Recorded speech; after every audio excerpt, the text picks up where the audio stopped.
All right, hello everybody, and welcome to Good Morning Xbox. I'm your host, Axel1324. And I'm Cool Cat Terry. And I'm Eternal Yoshida. Yeah, that's right. Oh my gosh, this is it, guys. This is the last day of my vacation. I wanted to get 40 hours of gaming in, but I only got like 30. So that's it.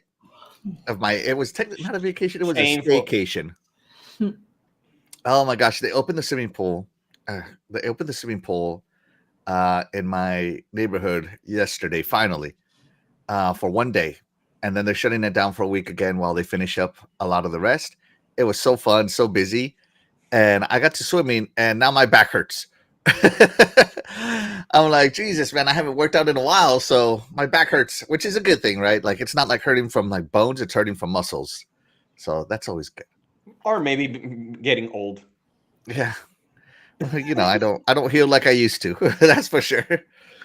But yeah, Terry, another week has passed us by. What you been playing? Have you been fixing these roads? Fixing these roads? No. Expedition? No, Roadcraft. No, I didn't get to do really hardly any gaming. I did do a tiny bit of Chaos Gate, but. Oh my god, yeah, the one day she was happy about. She was happy about Chaos Bane, wasn't she? No, I played that one. Chaos Gate was the one that I had messed with on PC, so I had bought it for Xbox, and I put it on Legendary, and I couldn't even get past the first level. So I was like, well, I got there she goes. So I'm gonna have to restart the game and lower the difficulty because I ain't ready. Maybe Legendary is for New Game Plus players only. Well, I ain't ready. Like every time I go in there, like at least two of my people keep getting slaughtered, and I'm like, no, I can't finish the first mission with like my people dying. Like, I'm not talking like the first mission because like the tutorial introductory mission is preset for what happens. I'm talking about after that, the first mission. No, my people keep dying. I'm like, no, I can't do it. So I gotta lower the difficulty. So I gotta start over. All right, hold on. I gotta look at this. Warhammer 40K Chaos Gate, right? Demon Hunters, right? Yeah. Okay, yeah, that's the one. Yeah, that's the tactical one. Yeah. That's the tactical one, yeah. Oh god. Yeah, I played it. It was pretty good. I heard that if you like XCOM, you'll like Chaos Gate because it is in depth. And it's lore rich from what I heard. Yeah. Shaddai, buddy, what have you been playing, buddy? Same as always, except one. So I kept playing Ease on my Nintendo Switch. I still working on Expedition 33. I'm still grinding. I already hit level 70 with 65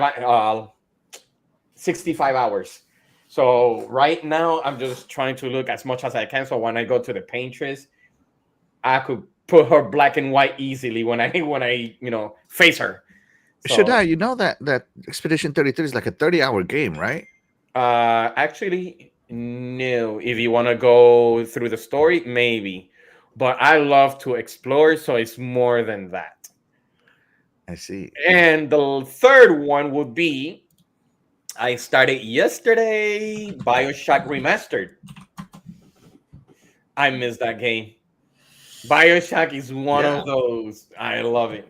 But there's a reason why I wanted it to start BioShock, because I don't know if you want to talk about it today or maybe next week about the showcase. That's if you see the topics, maybe you'll know. So, Oh yeah, well you put times. we'll talk about it, but we'll talk about that later. Okay. I know I saw times. All right, so here we go. All right. So it says here on howlongtobeat.com,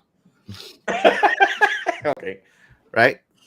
It says right here, main story 27 hours, main plus time 41 hours, and completion is 61 and a half hours. I'm completionist, but I'm not completed though. So I'm not completionist. Yes, I'm semi. Yeah, no, I get you. Hey, you know, I'm playing a game. Talking about taking a long time. Hold on, let me turn this off because right in front of my house is a park, and it sets off my phone like crazy. All right. Well, let's say somebody's doing it on purpose, just back and forth, so you could. You know, we have people because we live in you know, we used to at our old house. We used to live like next to one of those street lights, and there was a guy that would just be on his phone walking back and forth under the street light for like 3 hours. That's all he did. And more than my husband, he does that nonsense. And I'm just like, go home, walk the rest of the neighborhood. But I can understand why he wanted to stand in the street light, but still, you know. Man, but that will actually bother that noise. It will trigger. Now I can set it to like, you know, have dead zones, but I don't like dead zones on my alarm system. Anyways, so I have been playing Mech Warrior. I played a lot of Mech Warrior 5 Mercenaries, and man, let me tell you something. It's a good game. It's definitely, if you like Mech Warrior, you like Mech Warrior 5 Mercenaries. I like how it has a campaign, but you can 100% ignore the campaign and just go running around taking side missions anywhere in the Mech Warrior universe, so long as you have the money to travel, right? And I'm loving it. It has a high reward missions too that pop up where they're like, "Hey, help me!" No, don't help them. Help me. I was like, "Hey, we got lots of rewards for you. You help me." Oh, we don't have a lot of rewards, but you'll be doing the right thing. And it's like, I'm a mercenary. Right thing. There is no right thing, right? So yeah, it's fun. One of my friends, and the best part is it's 4-player co-op. But to do the 4-player co-op, it's not like your friends can bring themselves and all their mechs in. They're going to be using your mechs and your pilots. And one of my friends got blown up, and I mean he got blown up, right? He destroyed my mech. He killed my pilot. I'm like, what are you doing, man? This is a Mech Warrior game. You over here keep punching people like it's Melee. That's not what Mech Warrior is about. Of course we're gonna die. Anyways. But is it close to Titan? Because I seen it, but is it close to Titanfall? No. Or no, Hawken? Mech Warrior. Yeah, but I think I only saw it, but I don't know if it's like compared to Hawken or Titanfall, you know, gameplay wise. I don't even know what Hawken is. It's a free-to-play mech game. Hold on, let me see. All right, I know what Titanfall is, and I can tell you right now, it's nowhere near Titanfall. Okay. And then like you have Gundam. You know what? I think you're close, Terry. I think you're. What is the other one? Hawk End? Yeah, Hawk End.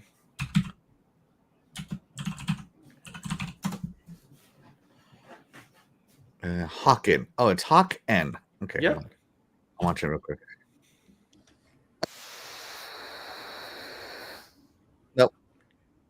Nope, not close to either one.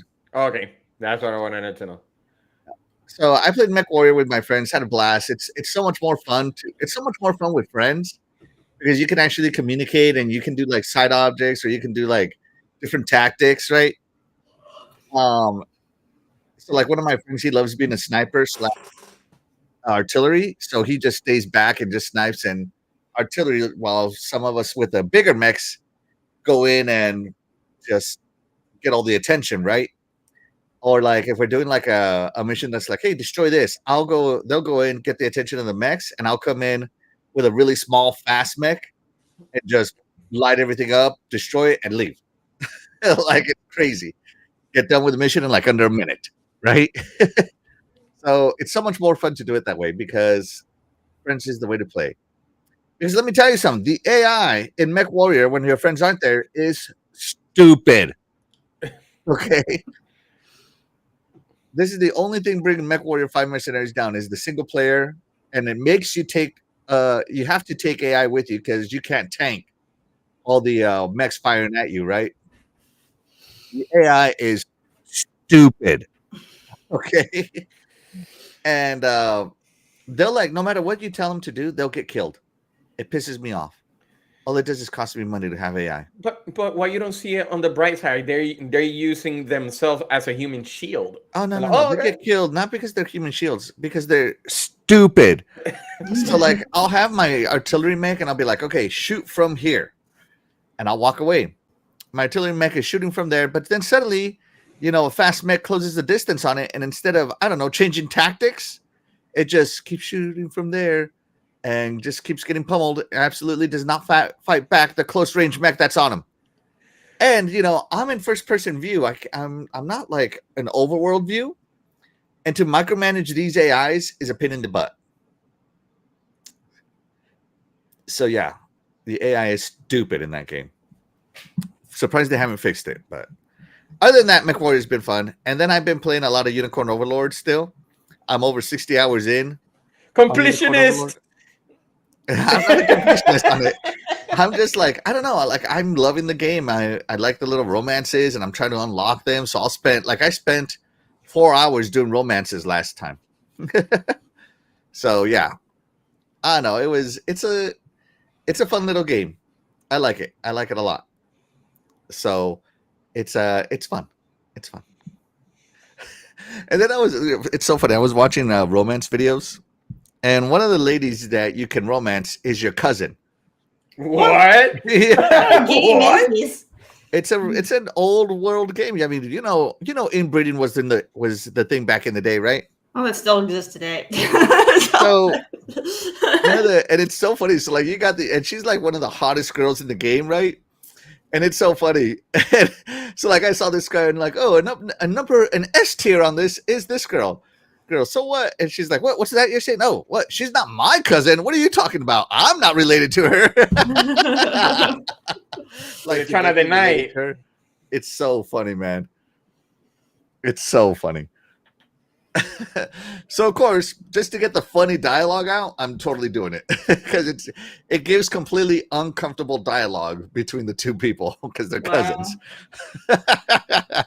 Ridiculous. Oh my god, I love funny dialogue. I love it. All right, chat. Let's check in with the chat. Let's see. Who do we got? We got my buddy Fastback in the chat. Thank you so much for being here. You are the real MVP. We got Doggy Dog in the chat. Thank you so much for being here. You are the real MVP. Frost is in the chat. Thank you so much for being here. You are the real MVP. Big B Money's in the chat. Thank you so much for being here. You are the real MVP. Fastback says, I don't swim, only float and relax in the pool. No, I like swimming. I was on the swim team. I just can't help it. Let's see. Doggy Dog says, been working on finishing up everything on Doom. The Dark Ages, only 3 weapon mastery left. Wow. Jeez, that's nice. That's really hard. Big B Money says, what's up, girl? What you talking about when you were talking about your game there? Let's see. Doggy Dog says, level 70, you'll destroy the Patris. There you go. Yeah. Fastback said he completed the dredge and the precinct, then downloaded Game Pass Retro Classics and Car Mechanic Simulator. Bought RC Rush. Oh, there you go. I straight up got stuck on Car Mechanic Simulator. I ran out of money. I can't finish the job, and I can't take any new jobs to try to make money to finish the other job. So I'm like, crap. So in other words, you just like to overspend just because you want to make your car fancy. I messed up because when the guy, because they gave you like the work order of what they want done. Mm-hmm. But I had noticed other parts were bad, so I was like, I'll just replace them. Don't do that. Just do the. Oh my god, you're one of those mechanics. I'm just kidding. Surprise! No, and I think I ended up buying the wrong parts. Oh my gosh! Oh my gosh! If I were you, since you work on cars, I wouldn't say that. Well, it happens too. Sometimes even you can even buy the correct parts, but they won't fit. Or something will still be wrong, and you gotta send them back. So it's like, you're like, oh, they gave me the wrong piece. I need. I need another one. Like true story. Like right now for my car, I'm going to get sway bar bushings, and all the retailers say I need an 18 millimeter sway bar bushing for my car, and I measured my sway bar. It's a 15, not an 18. So they're wrong. I don't know. Their work order says something different. For real. All right, here we go. Let's keep it going here. Shout out to Ice Queen Gaming. Thank you so much for being here. You are the real MVP. Says just came into the chat for a bit. Plus, still not doing okay with my mental health. Plus, my doctor put me on 2 boxes of meds. Oh man. Hopefully you start to feel better. Hopefully, take care of yourself first and foremost, especially your mental health. So take care of yourself first. Ice Queen Gaming. Thank you so much for being here. You are the real MVP. Hopefully you get better soon. And I think that's it. Let's get started, shall we? Because Terry's on a time limit. Mm-hmm. Here we go. All right. So I don't know if you guys have heard. No. But Doom, the Bark Ages, has come back. That's right. When you donate, when you buy this t-shirt, 100% of your precincts are going to go to one of these 3 humane societies, right? And you get an awesome Doom, the Bark Ages t-shirt with it. So there's a quick announcement. Announcement. Nah, not much here. So Doom, the Bark Ages. So Xbox and Bethesda are donating 32,000 to 3 Animal Warfare locations: Nebraska, Seattle, and Montgomery, Maryland, in honor of Doom's 32-year legacy. A new Doom the Bark Ages charity t-shirt will launch on May 28th, so it's already out, with on-net proceeds going to support the same shelters. The shirt is available for 2 weeks only via the Bethesda Gear Store, shipping to the U.S. and select international locations. So let's see how much this shirt is. I want a 3XL. No, I'm not really. God, jeez. It's $35 plus shipping, I'm sure. So there you go. Doom, the Bark Ages. Terry, are you going to be donating, I guess? No. Yeah, I'm good. No? What about you, Shaddai? Do you love dogs or do you hate dogs like Terry? No. I wish I had a dog, especially a Labrador. I love Labradors. But this is my question. I don't know how this works, but they said 32,000. Do you have to split those 32 for all those 3? The Nebraska and the Montgomery and the Seattle. I don't work for Xbox. I'm just announcing it, bro. Hey, I'm just saying. I don't know how that works. Here's the thing. Okay, I don't know if Microsoft is doing this, but that's what I'm saying.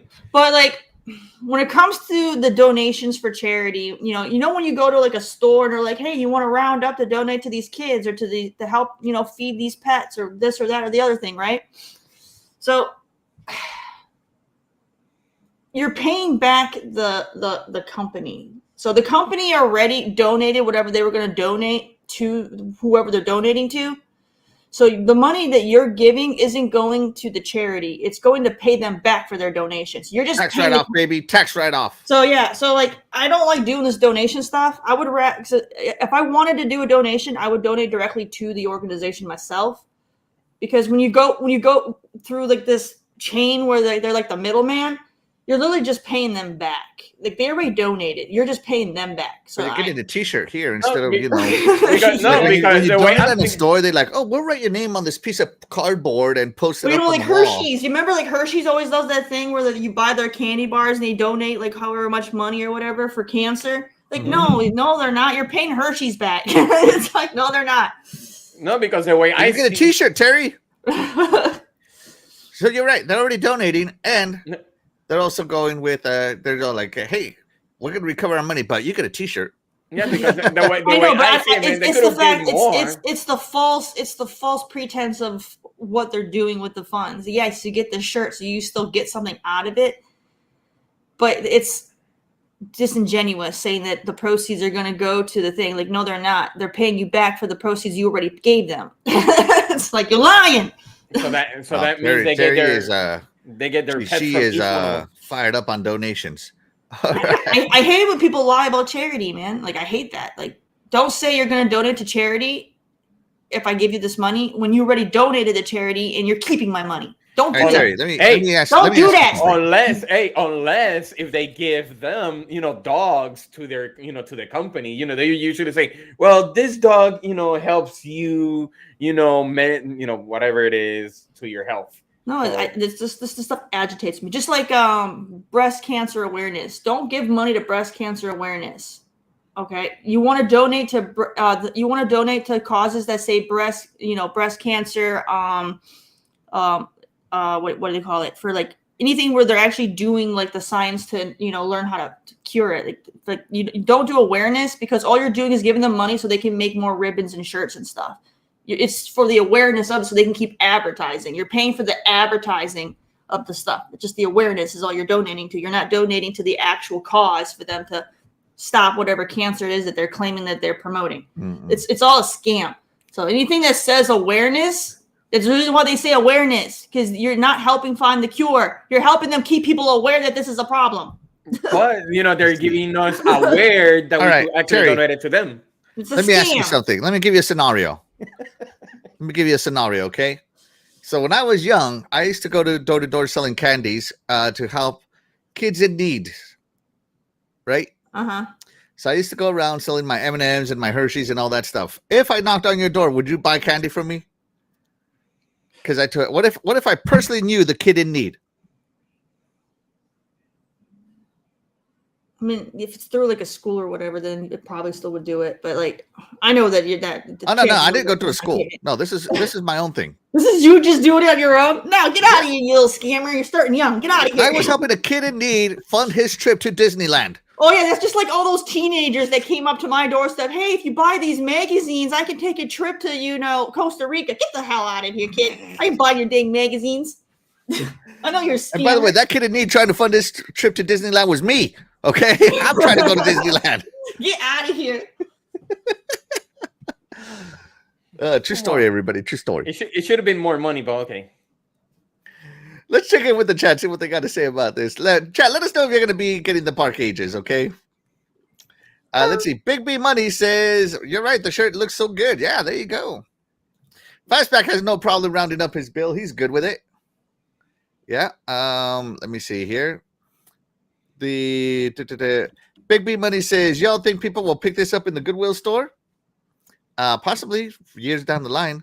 Many years down the line, people are going to just donate that right away. That's going to be way later. Big B Money says, cool, Kate, but what about buying the store? Are you helping Xbox and Game Pass? Yeah, Terry. I'm already helping at Xbox and Game Pass, paying for Ultimate and not even using it. No, they're all scams. No days. It says DE. Shout out to DE. Thank you so much for being here. You are the real MVP. Scams, man. Dog says, if Axel knocks on my door, I'm still in your candy punk.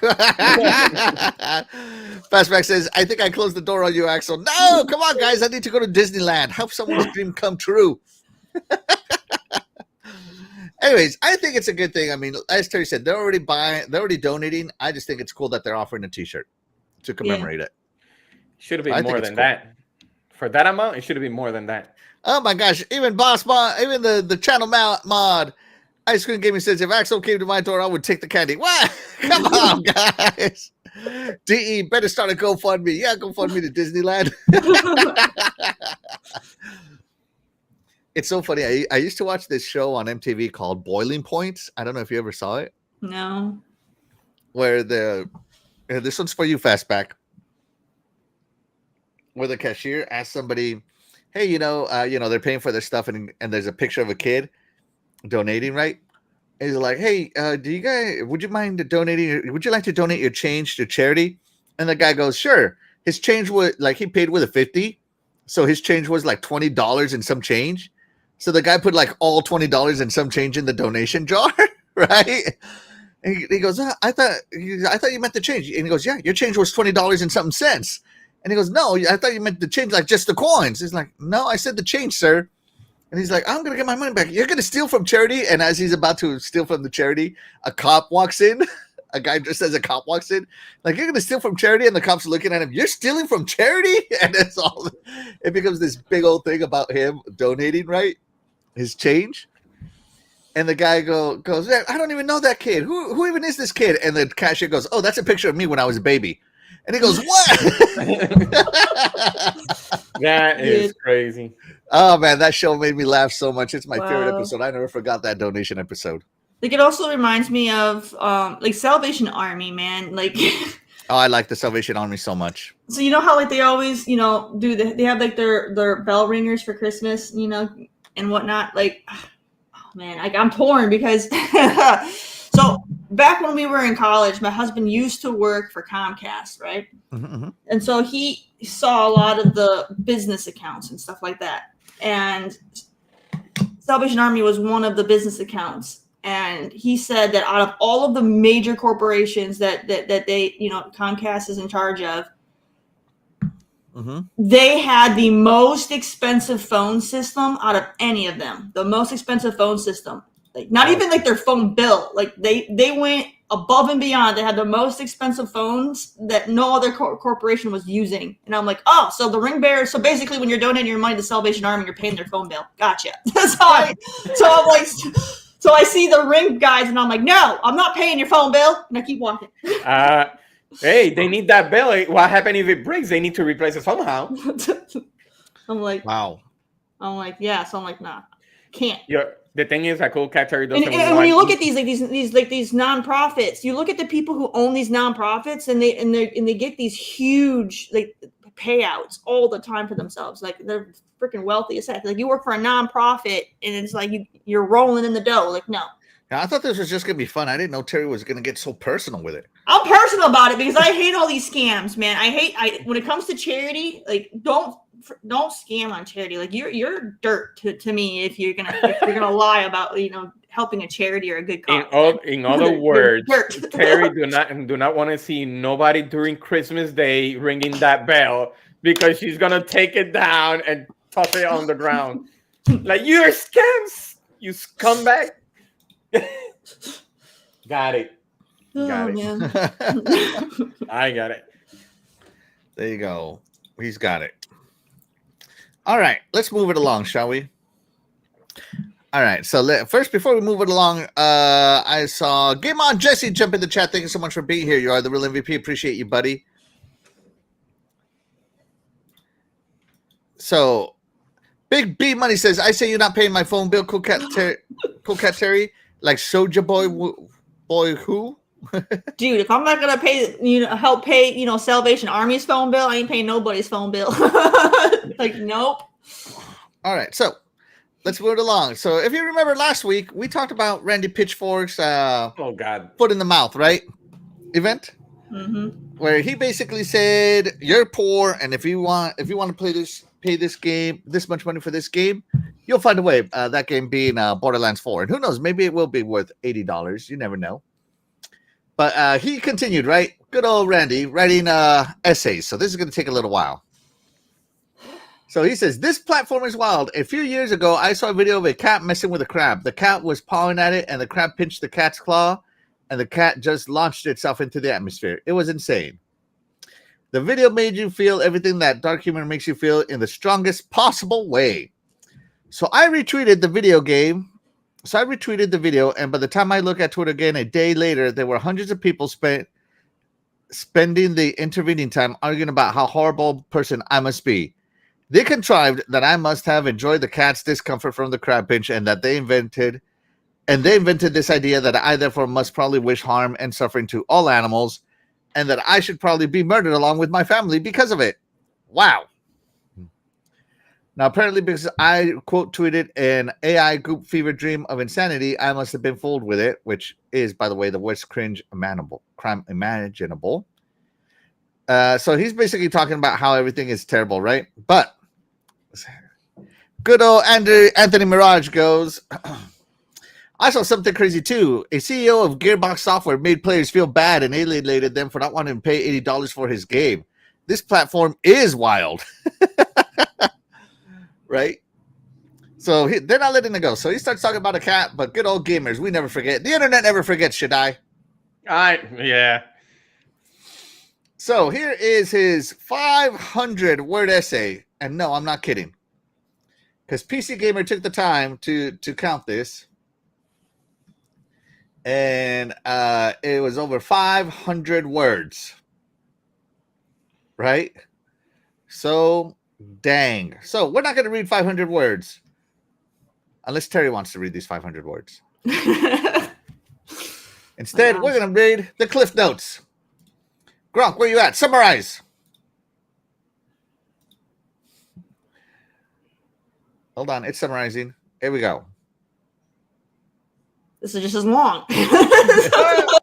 Go away, deep search. All right, so here we go. Summarize.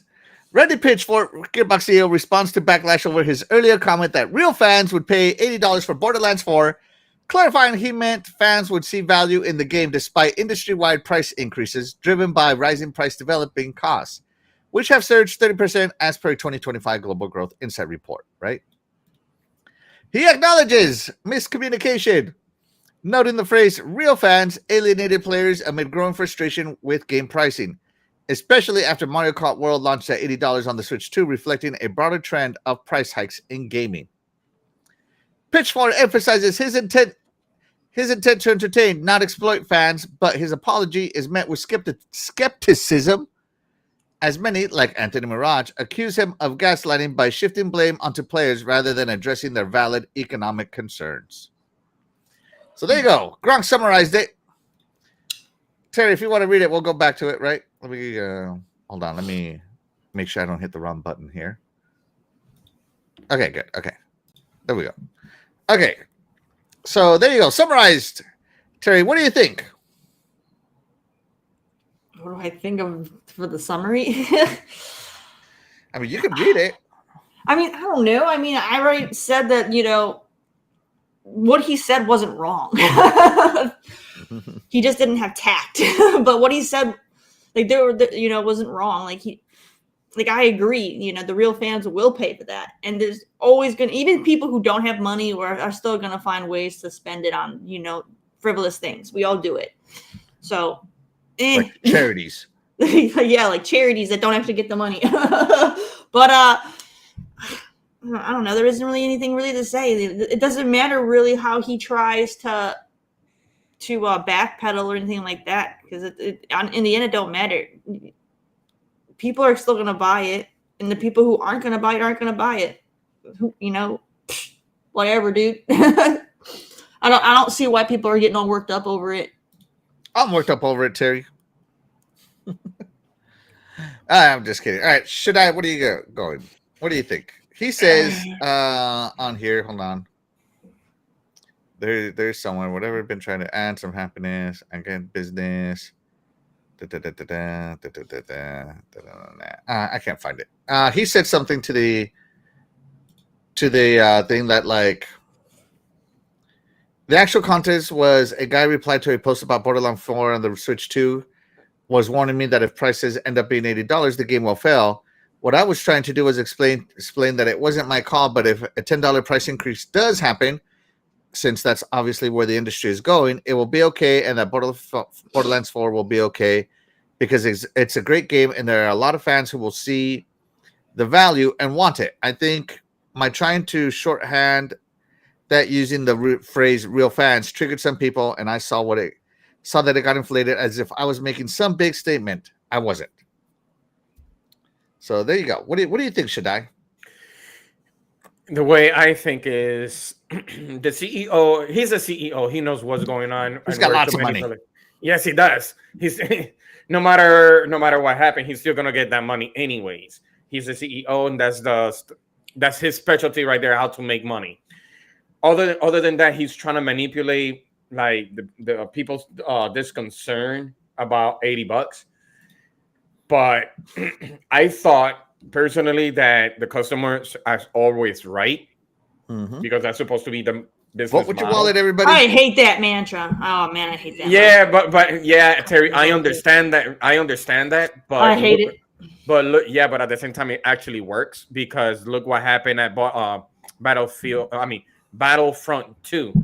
People didn't like it and didn't bought it, and all of a sudden that price went down quick because they saw all the microtransaction.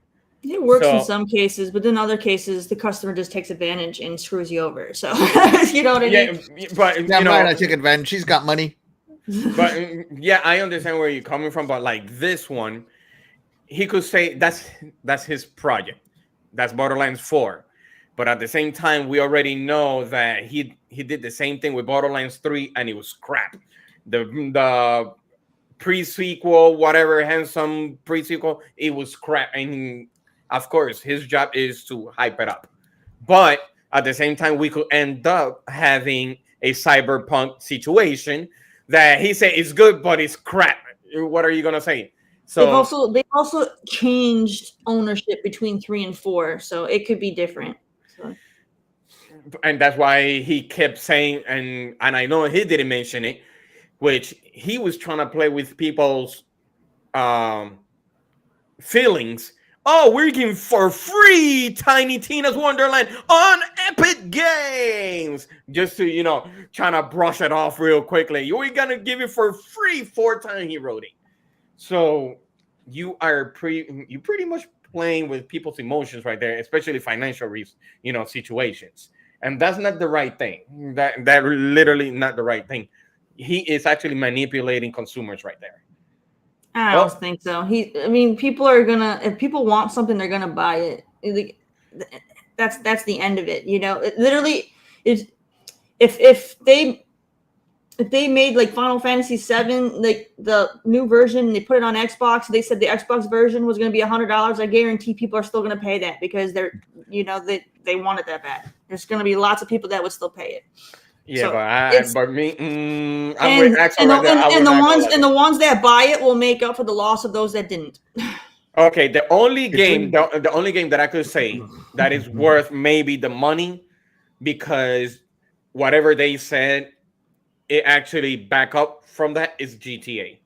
Not Borderlands, not Mafia. GTA is another one. That game's probably super outdated and I think it's gonna, not live up to expectations, but people will pay through the roof for that game because it's, for whatever reason, people act like that game is God. So that means Borderlands 4, he's trying to. So literally GTA 6 could be the worst game in existence, but people will still pay like top dollar for it because it's GTA 6. But from the way I see it, Borderlands is not GTA, and it shouldn't be, priced at that price. It's not that popular. That's me. Like what bothers me about game pricing these days nothing is as that popular as GTA though, so that's not a really good comparison. But you're the one who compared it. So I'm comparing it to the fact that if GTA was the worst game, people would still buy it regardless. But there's plenty of other games that are just as popular as Borderlands that are $80. Yeah, but there are games less popular than Borderlands that are $80. Yeah, but look at Expedition 33, $40, and it's selling like hotcakes. You know what I mean? Yeah. Oblivion Remaster, $40 is selling like hotcakes. So there's no need to go for $80 anyways. So no, go for it. The thing I get about this is, if you're a Borderlands fan, you're going to, regardless of what he says, you're going to play, right? The thing about this, what you're doing is alienating the lukewarm fans, or maybe alienating the mild interest fans. Like there's games that we all will buy day one no matter what. And everything else has to convince us to buy it. Right? And when you do stuff like this, it convinces us on the other end. Don't buy it. Look, there's no reason to get mad about a game launching at this price point, because if this is a price point you're not willing to pay, then just wait a few months and buy it on the clearance aisle. You know what I mean? Like it'll get clearanced out eventually, and then you can get it then. Like why waste all this energy complaining about how you can't afford the game at launch when you're probably not going to play it at launch because we all have backlog? Literally, majority of us gamers will buy games at launch and not even play them. How dare you? I've never done such a thing. I feel like people are just crying to cry. Like if you're, you know what I mean? Like just wait until the game gets discounted enough to where it's within your means and then buy it. And then even when you buy a discount, guess what? You're probably still not going to flip and play it anyway. So let me ask you, Terry, do you really think, in your opinion, that Borderlands deserves $80? Even though I think last week you complained that Borderlands was crap. Borderlands is crap, but I mean, that's my opinion though. There are plenty of people that really will enjoy 3. So do you think it's worth $80? To me, it's not. But to other people, it might be. It doesn't matter how I think about whether it's worth it or not. Everybody's going to put their own personal value on whatever it is they want to buy. Like you might not think it's worth spending money on Final Fantasy, but Axel will spend money on Final Fantasy. Not $100. You're out of your mind. You know what I mean? So like, I'll spend it for Kingdom Hearts. Fine. So like you would spend it for Kingdom Hearts, whatever it is. I wouldn't give them a nickel. But but again, everybody's going to have their own value on the things that they enjoy and what they don't enjoy. So it's for anyone to be like that price isn't a good price. That's all opinion. There's always going to be someone willing to pay. Suckers. And that's why I used to go door to door, because I would find suckers. You know, and that's what I'm saying. Like, this is a waste of time and energy getting mad about a price point that this is Terry right now. That the executives have probably told them to do. This is how Terry views gamers right here, everybody. This is everybody. This is what you look like to Terry. Basically, I mean, and then they won't even though it's not true, but yeah. You know, they're not even going to play the games that they bought on sale. Like you realize how many times I've heard people saying, yeah, the Steam sale is out. I just bought 20 new games on the Steam sale. I haven't played any of them in the last, out of all the Steam sale games I bought in the last 10 years, I haven't played a single one of them. You know what I mean? So you're trying to say that down the line, Randy is going to come with another autobiography complaining about consumers skipping his game because there are some other games way better than his. So like, $80. I mean, that's true for everybody, though. All right. So I think Terry said it's worth $80 and she's buying it day one. That's all I keep hearing. If it's worth it to you, buy it. If it's not worth it to you, wait for a sale. And if it's still not worth it to you, then don't buy it at all. Why are we crying about it? Either you buy it or you don't buy it. Who cares? Because then what happened is that everybody follows. And especially games that are not worth it for $80, that's the problem right there. How's that a problem? Just buy it when it's on sale. Like, games are coming out more and more unfinished, unpolished. Well, that's what I'm saying. Like yep, 50, I'm with Axel. 50 patches. And that's why you should wait and buy it later and stop giving them money for games that are like that. I mean, I don't even pre-order games really anymore because of the same thing. When the game comes out, there's usually a lot of issues and you have to wait for them to patch things within like the first month or so. You're just getting patches. So like what? Unless it's one of those games that you just know you're going to enjoy. Honestly, I don't buy games day one anymore. I don't, unless it's something I know I'm going to enjoy. You're trying to categorize everybody into what you do, and that's not. I'm not generalizing. I'm just saying. I'm saying if you're going to sit here and whine about how you can't handle the $80, then clearly you should be doing what I do and don't buy a game day one then, and stop crying. Because this is me right here, Terry. This is me. Nobody. I got tears, Terry. Look, nobody needs to have the game day one. You just want it day one. You can live without it for a time being. I will be hospitalized without this game, Terry. Because you have gamers. You have gamers that they're trying to speed run the game. They want to speed run the game, and then they want to go for the second one, which I don't get it. But other than that, you are pretty much letting the other people know that okay, we could put $80 on this one. Oh, did he just go mute for you, Terry? He did go mute for me. Yeah, he muted on my side too. His microphone shut off. He didn't. Clearly, whatever you have to say is not important. He obviously didn't pay his Comcast bill. Hold on, Shaddai. Let me see if this works. Sometimes this works. All right, hello? Nope. No, it has to be hardware based on your side. Relaunch. All right, well, while he's out, let's catch up with the chat. He's been silenced. Terry, shut him up. Let's see. Randy should put more effort into his game than his BS post. Yeah, should I relaunch the program? There we go. Sometimes that helps. I'll wait till he's ready. Honestly, there's a reason why a lot of those games suck nowadays. Hello? Look at the people they're hiring. That's all I'm going to say. I got nothing, should I? Look at the staff they have making these games, and you'll know why these games suck. Right. Happy Cloud Gamer, shout out to you. Thank you so much for being here. You are the real MVP. He goes, hello, everything's going up in price. If it's not, it's game over. Yeah, it doesn't mean it needs to go up in price. I hate that. Let's see. I'll get you, Randy. Okay. I'll get you, Randy. Oh, my gosh. There you go. All right, let's see. Fastback says, I'm okay with price increases, but if the quality of the product is there to get my money's worth. Yeah, I agree. Like there's some games that are worth it to me and some games that aren't. And unfortunately, some places have reputations. And because of that, I won't buy day one. Like my Zelda games, day one. right? Because I know they're quality out of the gate.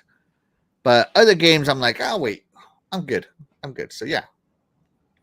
And Happy Cloud Gamer says, vote with your wallet. I think he meant to say vote. Let's see. Shout out to Chair Walker. Thank you so much for being here. You are the real MVP. My only problem with price increase is that wage increases have not been keeping pace with it. That's been happening since the 80s, 70s when they got rid of unions. Just throwing it out there. Unions. Let's see. All right, here we go. Let's see if Shaddai, are you there? How is it now? Yeah, there you go. Now we can hear you. Don't mute this time, Shaddai. Let's see. Big B Money says, everybody is different. I get it, Cool Cat. Yeah.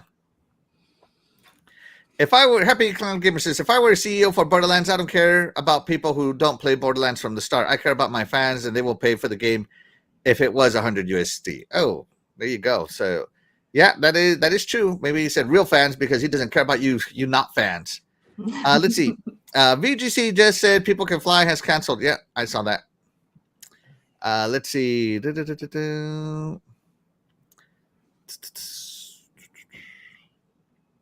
What day? Let's see. Just keep going here. Mm-hmm.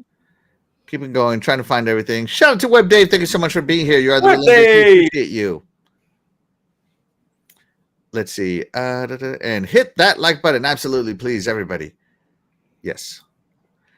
Terry is just did buy one. Okay, sorry. I don't understand. I can't think it.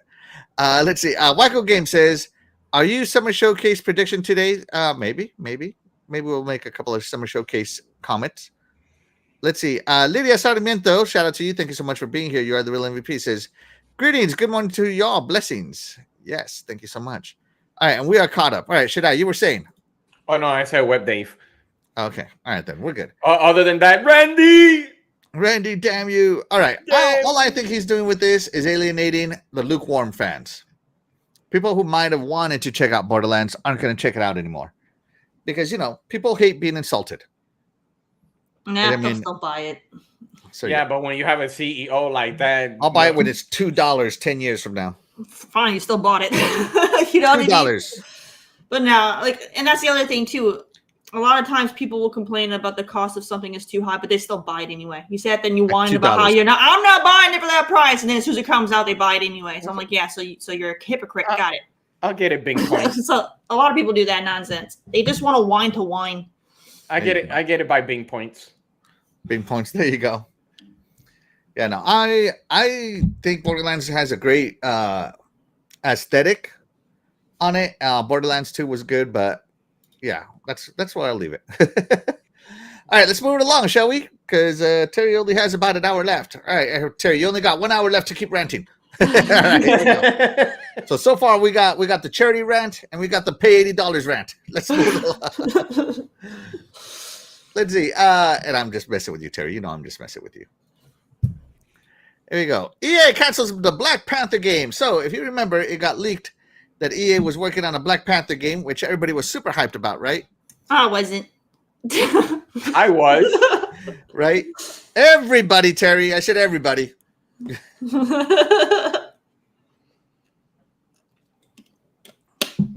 I feel like Terry's like, hey, Terry, do you want a hot dog?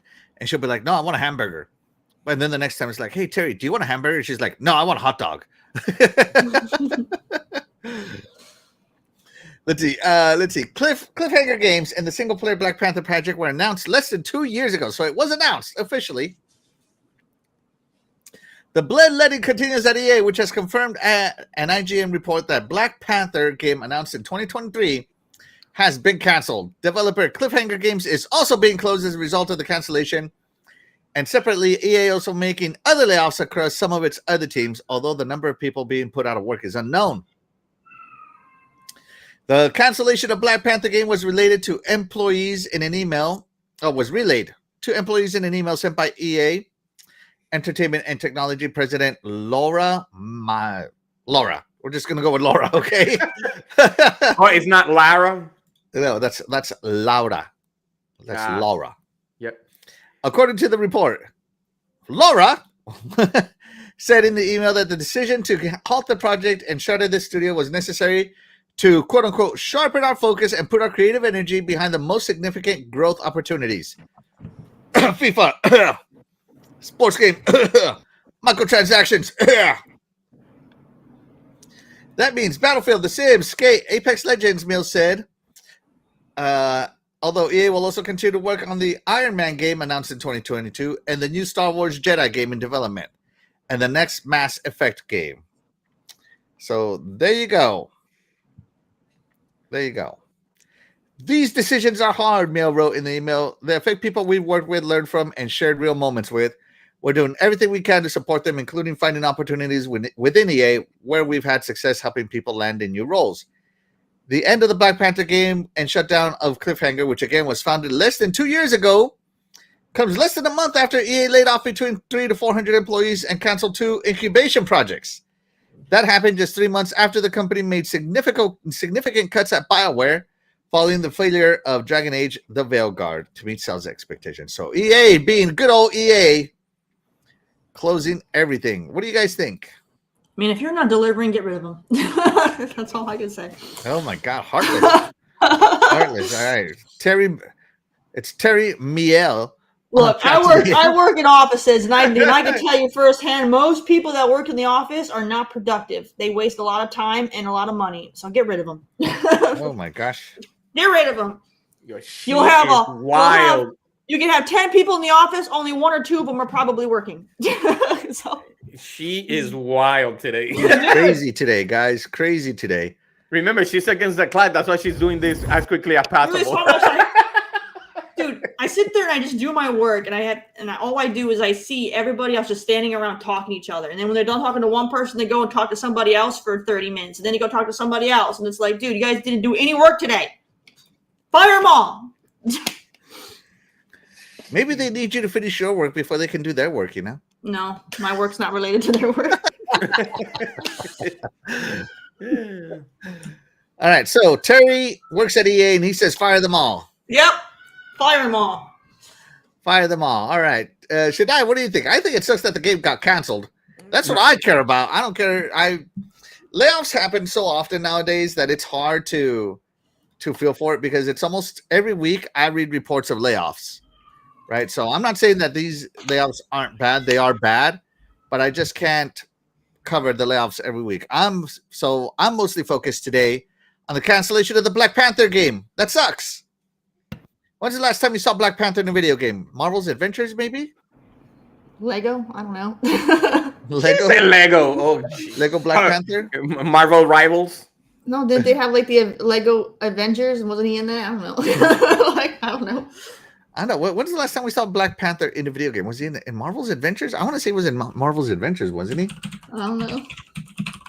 Let's see. You know what? It might only be temporarily canceled. They might wait until they get some other projects done, and then they might reintroduce it to a different studio to do, or a different team to do it. So who knows? Never say never. So, I guess EA was Wakanda forever until today. So, yeah. Shadai, what do you think, man? I think that it goes hand on hand. What was it? Vincent Pella said that they had no other choice to cancel the new Titanfall, and they wanted it to focus on the Jedi series and the Apex Legends. I don't know about them. Well, they did announce the Battlefield. What is it called? Dice Labs, whatever. So they're trying to work on that thing. So this is more like saving money, so they could put it on those projects. Mm-hmm. So I'm like, I guess I understand that part, but and Axel, I know you say microtransaction, which I understand that part, but lately they be putting up decent games because we saw Battlefront 2 being revived somehow because they got rid of I think they got rid of the microtransaction, if I'm not mistaken, something like that. But it sucks because now we're stuck with the same thing. We're gonna get another Captain America. I don't know if that's EA. The 1946? Yeah, the Avengers 1947. I don't know if it's EA. I don't think so. I don't know if that's EA. So that's the only Black Panther that we're gonna be able to see. Captain America and Black Panther. I guess so. But that game also got delayed till next year. It was going to launch this year, and it got delayed. So yeah, I don't care. Yeah, I don't care about the sports things, but I know. Yeah, but I know 100% sure they want to do whatever they can with Apex Legends so they could get those microtransactions and whatever they wanted to do. I could see that happen, but it sucks. Really, those layoffs, it really sucks. They should have just put them in other areas so they could maximize. Yeah, imagine opening a new studio and they cancel it before your first game even comes out. That sucks, man. Yeah, it really. But really I mean, does. like, EA is not the only bad guy in the layoff games. Like I said, I think it also sucked when Microsoft decided to get rid of the Japanese studio, Tango GameWorks, even though they just put out a Game of the Year contender. I mean, so it's not like EA is the total bad guy here. I just hate that the Black Panther game got canceled because I was looking forward to it. Yeah, but they bought it.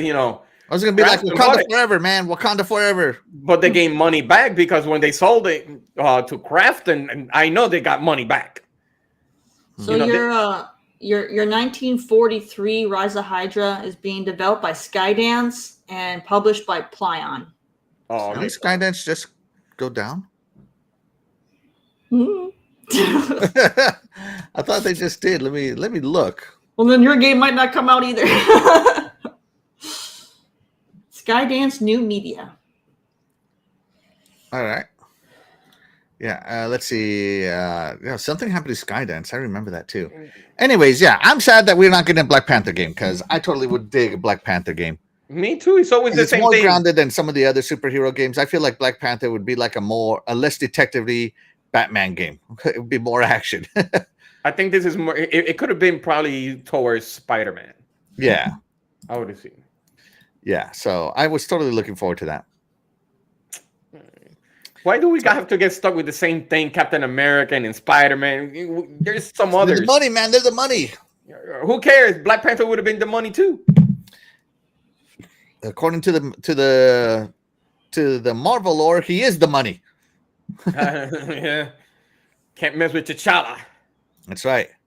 Let's see. Fastback says I'm more hyped for the 1923 Black Panther. I thought it was 1943, but whatever. Yeah. Jesse James. Shout out to Jesse James. Thank you so much for being here. Your other real MVP says Terry has to get her 15-inch sway bar. Oh, for her car. Yeah. Okay. Let's see. Doggy Dog says he had forgotten about that Black Panther game. Yeah, a lot of people did. Yeah, because it was something new. Why do they need more devs on the sports games? They're literally the same crap every year. Yeah, I mean, They even have the same art from last year. I mean, I remember they launched an NFL game and it still said, like, in NFL 2023, it still said NFL 2021 on it or something like that. See, situations like this, you're going to question, is it actually worth $80? The same thing over and over and over. There you go. Happy Cloud Gamer. Okay, there, he fixed his thing. He said, Terry, today I bought all the games from Deus Ex for $9 on Steam. Long live Steam. Yeah. That's right. Straight to the backlog. Let's see. Doggy Dog says, we're never going to get that Mass Effect. Yeah, if they laid off people at BioWare, probably not. Let's see. Forget you. EA still loves you and Game Pass. Yeah, it's still on Game Pass, so that's good. That's good. Shout out to my beautiful wife. She's the MVP of my life. She says, yep. Yeah. Let's see. So let's see. Other than Respawn, the rest of EA has not been great. I would say the rest of single player EA hasn't been great. Even though I think Dragon Age the Veilguard was a good game. I think Terry played it, right, Terry? I did. And she said it wasn't bad. I thought she said the writing was terrible, but there you go. Yep. The writing was terrible, but the gameplay was good. Yeah, I remember that. So Terry gave it a 9 out of 10. I did not give it a 9 out of 10. I did not. What'd you give it? What'd you give? I don't remember what I gave it. I just remember that the writing was trash. Probably gave it like a 6 or a 7. Shout out to Stanley Francois. Thank you so much for being here. You are the real MVP. He says, Terry's right. Cutthroat, but right. Yeah, she is. Shout out to El Nini. He says, EA handheld canceled. Yeah, we'll talk about that later. Shout out to El Nini. Thank you so much for being here. You are the real MVP. Look, those BioWare layoffs were all the terrible writers that they had for Veilguard. So good riddance. Oh, God, jeez. Good grief. Yeah. Let's see. They need to bring the Hulk back too from the 360 days. Yeah. What was it? The Hulk Ultimate Destruction or something is what it was called. It was good. Nah. Yeah. They should have bring the one who created Wolverine Origins. That was awesome. Yeah. Good. Wolverine Origins was good. Yeah. Yes. Shout out to General Spartan. Thank you so much for being here. You are the real MVP. He says, listen as I power through Doom, the Dark Ages. Hey, you know what, guys? Thank you so much. If you are a listener in the background, what do we call them? They have a name. Whatever. If you're a listener in the background. Scaredy cats. No, they have a name. If you're a listener in the background, thank you so much for being here. You are the real MVP. Appreciate each and every one of you, even if you just listen. Sirxman says, Skydance is purchasing Paramount Corporation. There we go. I knew something was up with Skydance. Yeah. A lurker. There we go. Thank you, Doggy. Yeah, if you're lurking in the background, thank you so much for being here. You are the real MVP. Yes, yes. All right.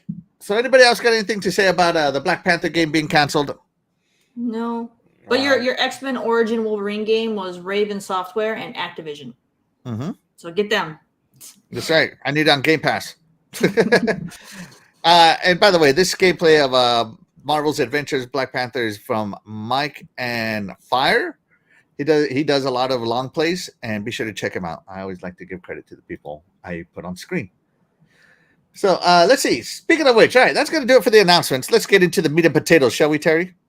Let's do it. I don't know about. I want the meat. All right. But not So the Xbox handheld is reportedly on hold.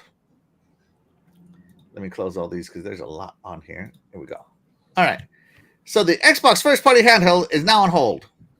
A new report suggests that Xbox first-party handheld has been sidelined, with the company instead choosing to focus on its third-party Canon device. And I love the screenshot of the Canon. It's all dirty and nasty. I love it. All right. So this story is from I got this one from True Achievements, and it summarizes a really long article, which I like. So Xbox first-party handheld has reportedly been sidelined while the company focuses on its third-party handheld, codenamed Canon, aka the Asus ROG Ally Xbox Edition. However, these rumors don't suggest that Microsoft is done with first-party Xbox handheld. It's just not the priority right now. So, we're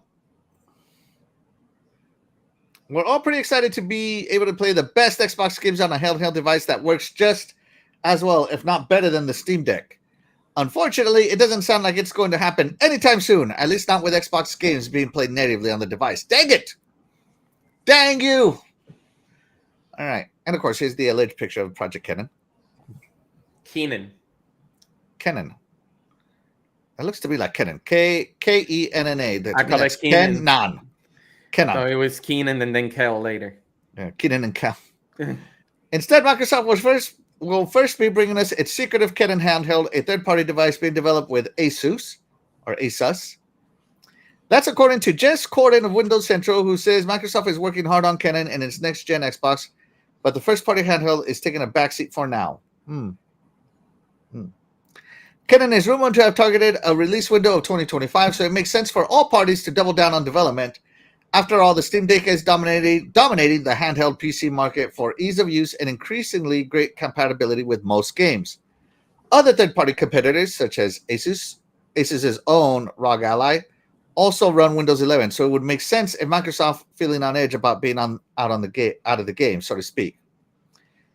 It's important to note that we do not know what Microsoft plans are for Canon and its own Xbox handheld. With that said, you can make decent guesstimation when you follow the threads on Microsoft's business decisions. For example, the company has been bolstering Game Pass to make it one of the best subscriptions you can get and make it available on as many devices as possible. The most logical move for Microsoft in its current strategy of expanding the availability of its content and Game Pass subscription services to promote more tech that runs Windows 11, thus ensuring they have a foothold in as many possible gaming platforms as possible. It can push Game Pass to more users and funnel the revenue into developing its Xbox handheld to pick up where every other device falls short. So basically they're saying, hey, they're focusing Windows 11 because of Project Canon. for now. And I think that's kind of like, okay, that's smart news because, again, if you remember, Project Xbox was supposed to be a gaming console that ran Windows off of Windows. Do you remember this? Back in the day, if you watch all the documentaries to how the Xbox came to fruition, it was supposed to run a full Windows code. And they got into a big argument that it didn't because it ran on a very stripped down net code on its own Microsoft OS. And so since then, they're trying to merge it. So I think it makes sense that, hey, you know what? Project Kennen is coming around. That's going to be our first chance to really show how Windows and gaming can merge. And what better way to merge it than handheld? I think it's great. And I think it's a good focus. I don't see anything wrong with this at all. The Xbox handheld can wait. I'll spend my money on that later. It can be $100 and I'll buy it. Well, day one, Terry, $100. I'll buy the Xbox handheld. Day one. All right. So there you go. I don't think this is necessarily bad.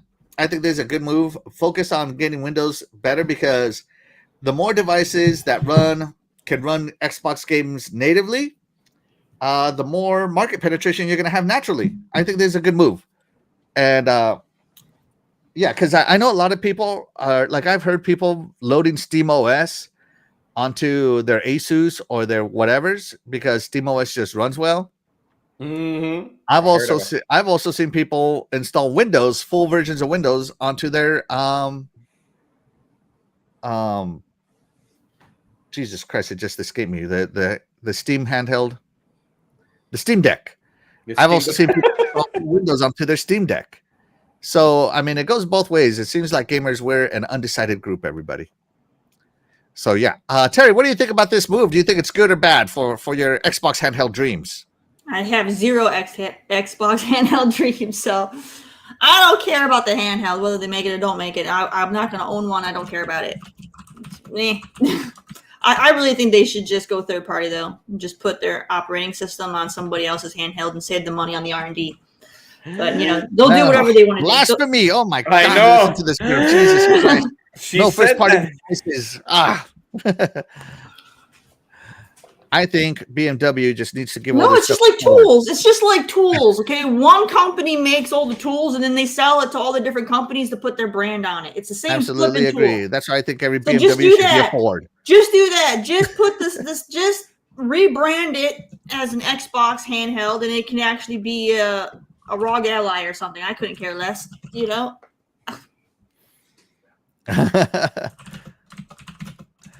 Hold on. So what you're saying is BMW should just sell all their parts to Ford, and it'd be the same thing, right?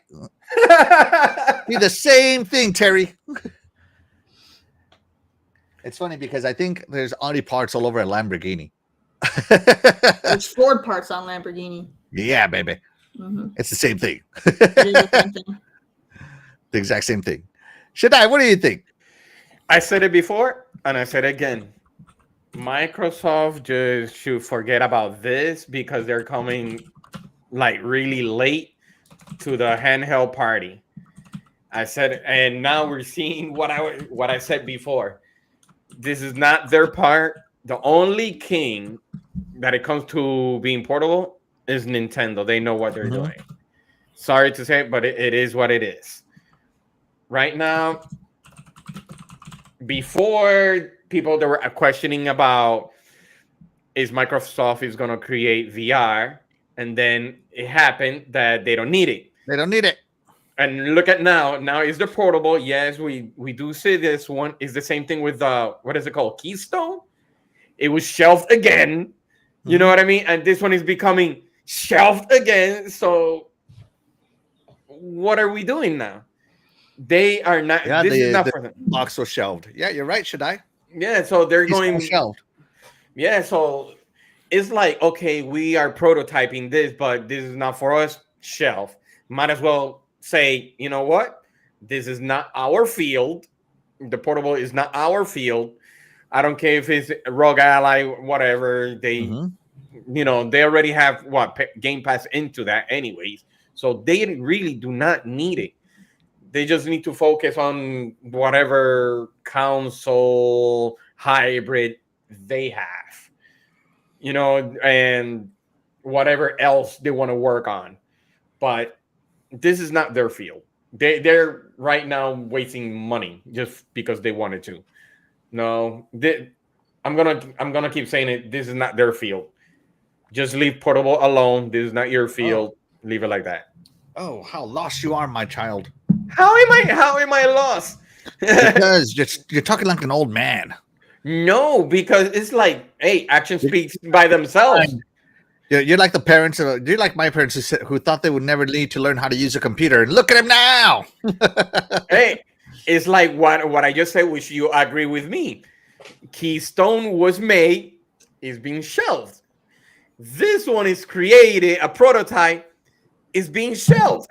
Well, I don't know if there's a prototype. I don't know if there's a prototype to the Xbox handheld. This is a Asus third-party handheld. Yeah, but remember they created their own too. Well, I don't know if they have yet.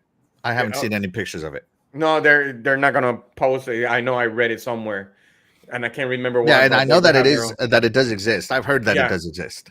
Exactly. So right now they probably they're using probably Asus for like, okay, this is what they do, and probably have whatever notes they have, like, oh, this is what they do. We could create something similar to this, but right now, no, they're not there. I definitely think they need to get the. I think Xbox is making the right decision on focusing on third-party devices because they're out now. You got the Asus ROG Ally, the MSI Claw, the Lenovo Legion Go. All those devices exist right now, and people have legitimate complaints about the experience of gaming on those devices. So I really do think it's good that they're addressing the gaming front on devices that exist now. Right now, while I think it's important for the future for them to come out with their own Xbox handheld, which it'll sell millions because I'm going to buy like at least one of them. So yeah, but you're helping them to sell more because you're putting Game Pass into their device. You're helping them. How is that going to help you? I get to play games on the go. The company wants to create money. I'm not entirely sure what you mean. How's that going to help me? No, I mean, I'm not talking about as a consumer. I'm talking about more as a company. Why do I care? I'm not a company. Yeah, but but this is like, okay, everybody wanted it. The way I see it, everybody want Microsoft handheld, but they're not stable as a company when it comes to that. How are they not stable? Microsoft is $3 trillion stable. I'm talking about handhelds on that department. The money wise, there's no problem. The way I see it, they were trying to follow that trend, but they don't know how to execute. Well, let's talk about the trend then. Okay, let me switch topics over here. All right, let's talk about the handheld trend. Shaddai, you have kids, right? You got kids. Yes. What's their gaming trend? Pretty much Roblox and Fortnite. No, not what games are they playing. What are they playing on? On the Xbox console. No. Most kids I know are playing on their phones. Or I went to a wedding recently, and a lot of the kids had their Switches at the wedding. And when their Switch died, they got the phones. Kids these days play on the go. When we and I were kids, right? When we were all kids, we played in front of the TV, right? We played on the go too. We had Tiger Electronics. I know. We played on the go. We had Tiger Electronics. We had Game Boy. Get the hell out of here, man. Bro, we had Game Boy. True. Okay. Game Gear. Yeah, and then like later on we had the PSP. And we did play, true handhelds on the go as kids. That's just one of the things, because we have time to kill because we're on the bus or we're waiting for your parents to pick you up or whatever, so you got time to kill. Yep. So it makes sense that it makes sense that handhelds are for kids, not adults, because kids have more free time than adults. Like I can't play a game on the go. I'm the one always driving. Oh no! How am I gonna play? I'm at work and I have free time, so I'm playing on my Switch for 4 hours. Yeah, no. So gaming on the go has a market, right? Is all I'm saying. And the gaming on the go has really been picked up by these devices here. the new nannies of the future, right here, right? You thought it was going to be a nanny like the one on the Jetsons. You're wrong. It's right here, baby. So, Not Rosie. yeah.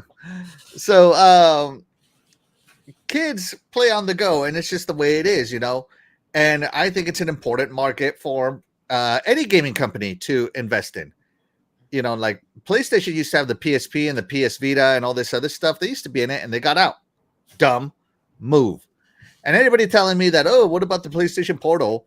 It's a handheld gaming device. No, it needs cloud. It's not really. You can't play that in the car going 50 miles an hour, 60 miles an hour down the highway, right?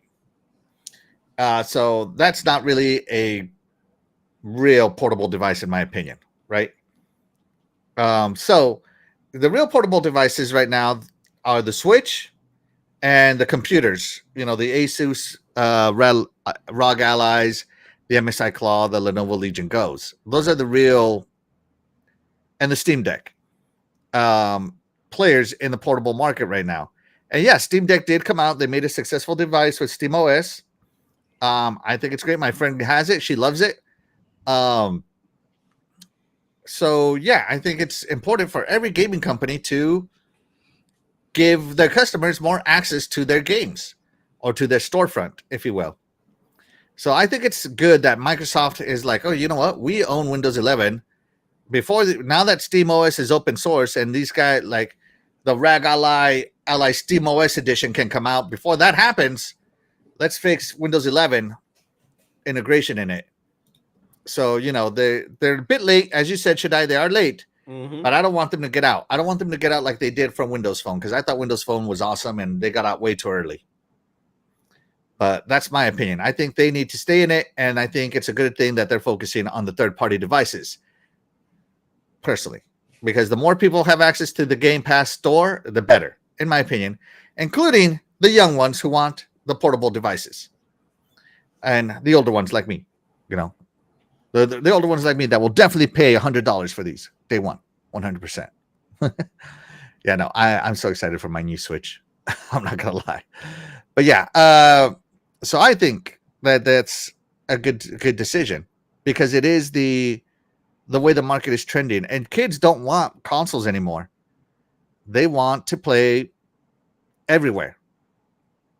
And, their devices that they take everywhere are their phones or their tablets. Well, why not give them a console they can take everywhere? Who pays their Something phone? that can play the console grade games. Who pays their phones? Hey, you know what? The Salvation Army pays their phone. I wasn't expecting that, but yes. Let's check in with the chat, see how they feel real quick, guys. Hold on. Lots of people. Shout out to Rain G4. Thank you so much for being here. You are the real MVP. Appreciate you. Yeah. Okay. So now that Steam Deck officially supports GeForce Now, that is huge. Now the deck supports everything that the Steam Deck never could before. Now the deck supports everything that Steam Deck could never be. Microsoft knows they need to work on software. Yes, absolutely. Fastback says Steam was late in Eternal and they got it right. Xbox just needs to get it right out of the gate. Absolutely. Yeah.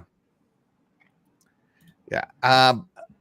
I guess it's other Xbox fans, believe it or not, people will buy it throw. I'm okay.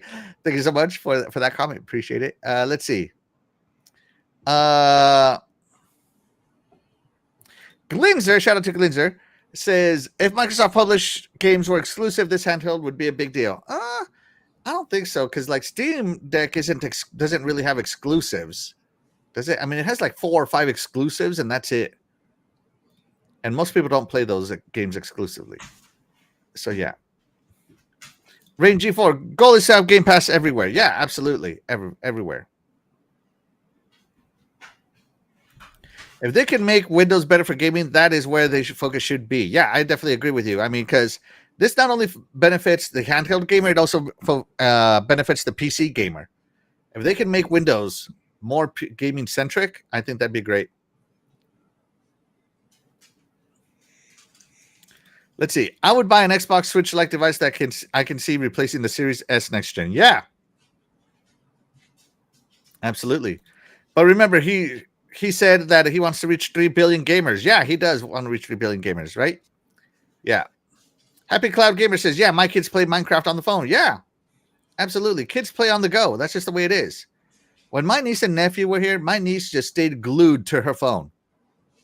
Like she wouldn't even look away from it. So kids are very much have a screen addiction these days. Who pays for them? Hey, the adults do. Way to go, Shaddai. Look what you're doing. I still play with the original handheld. Yeah, the Game Boy. Yeah, that's good. That's good. My virtual boy. My daughter plays on the phone and Apple Tab 99% of the time. There you go. Yes, I saw my daughter play Minecraft on my tablet. Yes. Yeah. That's true. Game Boy, Game Gear, and the Kmart handhelds. Yeah. God, geez, Kmart, really? Yeah, and here you go. Happy Cloud Gamer says, heck, my kids have a Nintendo Switch, but 99% of the time they play on the phone. As I said, I think Xbox really needs to start making, instead of like, we're porting our games over to PlayStation, blah, blah, blah. Screw that. They need to start porting their games over to Android, dang it. So it runs natively. You know what? They should put or treat it their, Surface, whatever, like that. Mm-hmm. Because I don't know if it has the same functionality like any other tablet. Say that one more time, should I? No, like, remember, Microsoft has their Surface. Don't they have like the same functionality as the Android tablets ones? No. Okay. That's what I want. No, because I have a Surface Surface Pro 9 and it runs Windows natively. And it's great. I love it. I love my Surface. Okay. Yeah. Let's see. Heck, my kids have a Nintendo Switch, but 99% of the time they play on the phone. Yeah. Okay. Yeah. Shout out to Wacko Games. Thank you so much for being here. You're the real MVP. Says Steam Deck has sold around 5 million since launch. Don't expect Xbox Asus anywhere near that. Yeah. That's how I feel. I feel the same way. I don't think anyone near that is going to I don't think Xbox is going to outsell Steam Deck anytime soon. I mean, Steam Deck has also been around for 5 years already? Well, right? They have Steam machines. No, Steam machines. I'm not talking about Steam machines. I'm talking about Steam Deck. Right? When did Steam Deck launch? And I remember I wanted one so bad. Yeah, 2022. So it's been around 3 years. My bad. Right? So Steam Deck launched in 2022.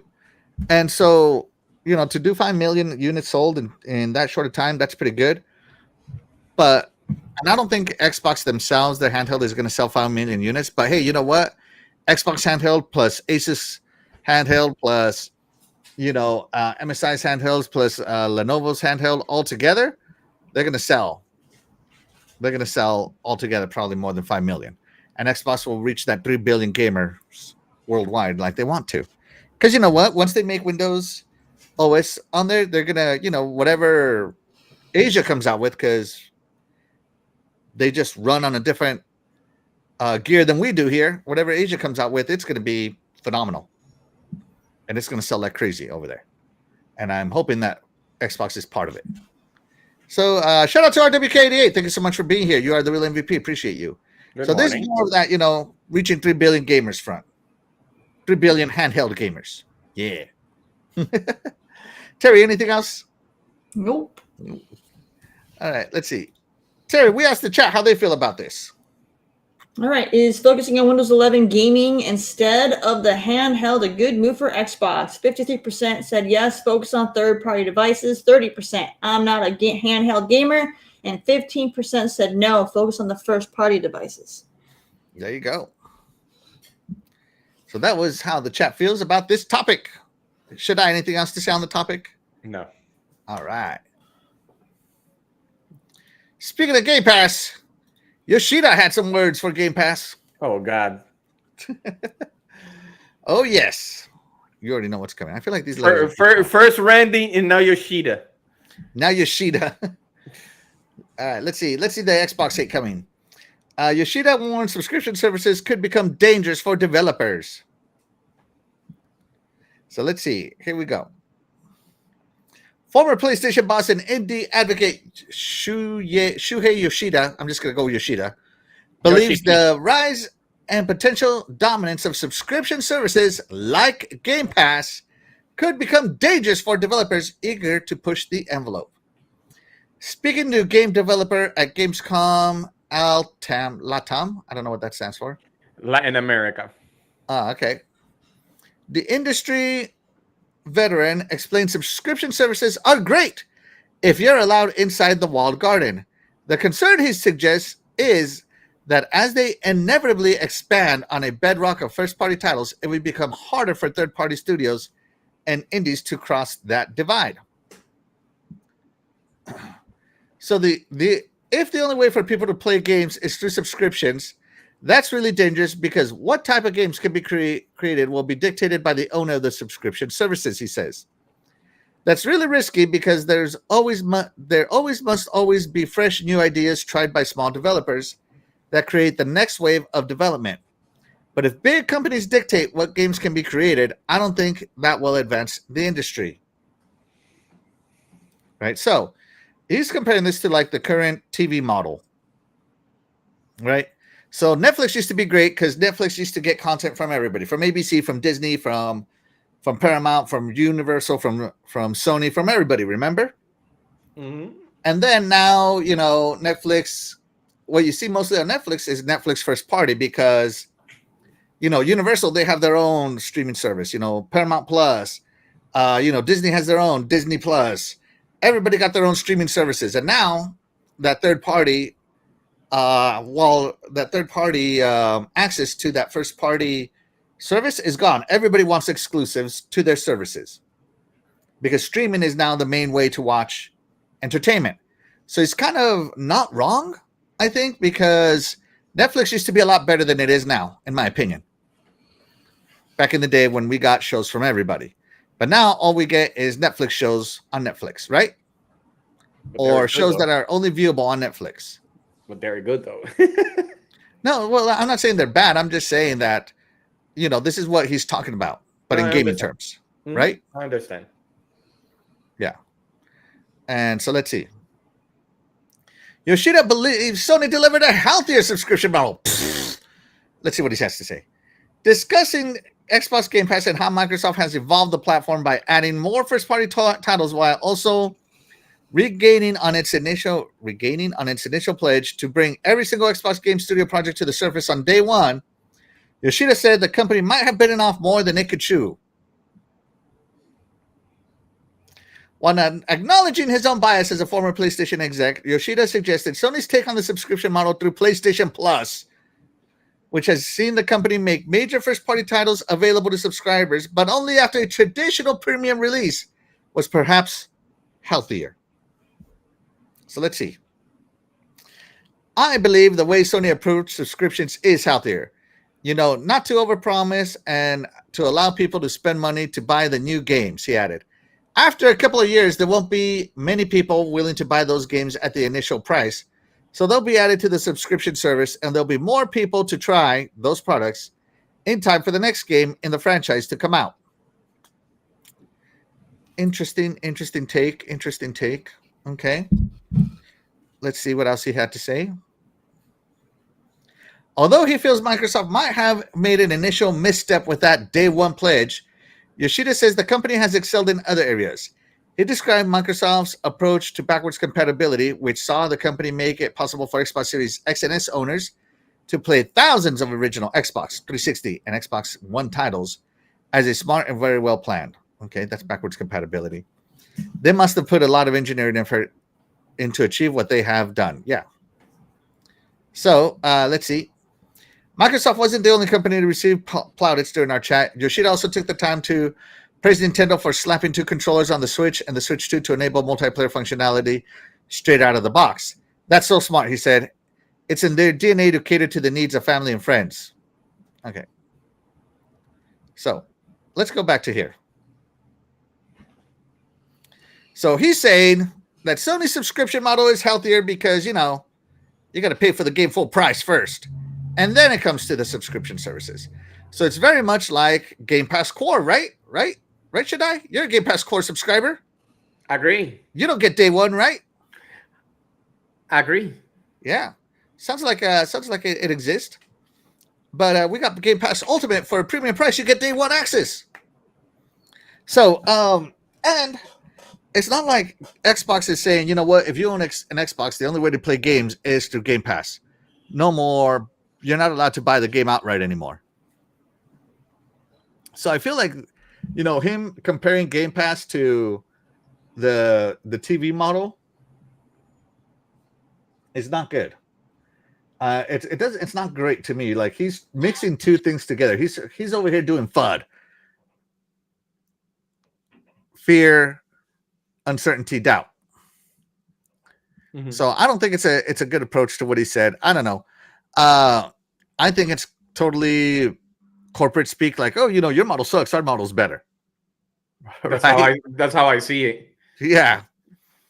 You bad, us better. I don't think that's good, because even on PlayStation Plus, even when games get added years later, guess what? Guess what? Tell me. And within like a year or two later, guess what? Those games get removed. Yeah. Mm-hmm. They get removed. So it's not like those games are even staying on there. So really, whose subscription service is better? Do you want the subscription service where the first party titles, once they get added, get removed too? Or do you want the subscription service where once the games are added, they're there forever? I'd rather have it stay forever. Forever, right? Who doesn't like forever? You know, let me ask the chat. I know this is going to be a totally one-sided poll, but let me start a poll. Which subscription service is best? Best. I'm going to put, you know, I'm going to mess with them.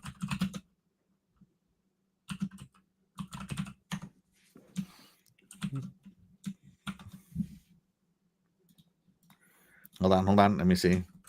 Go for it.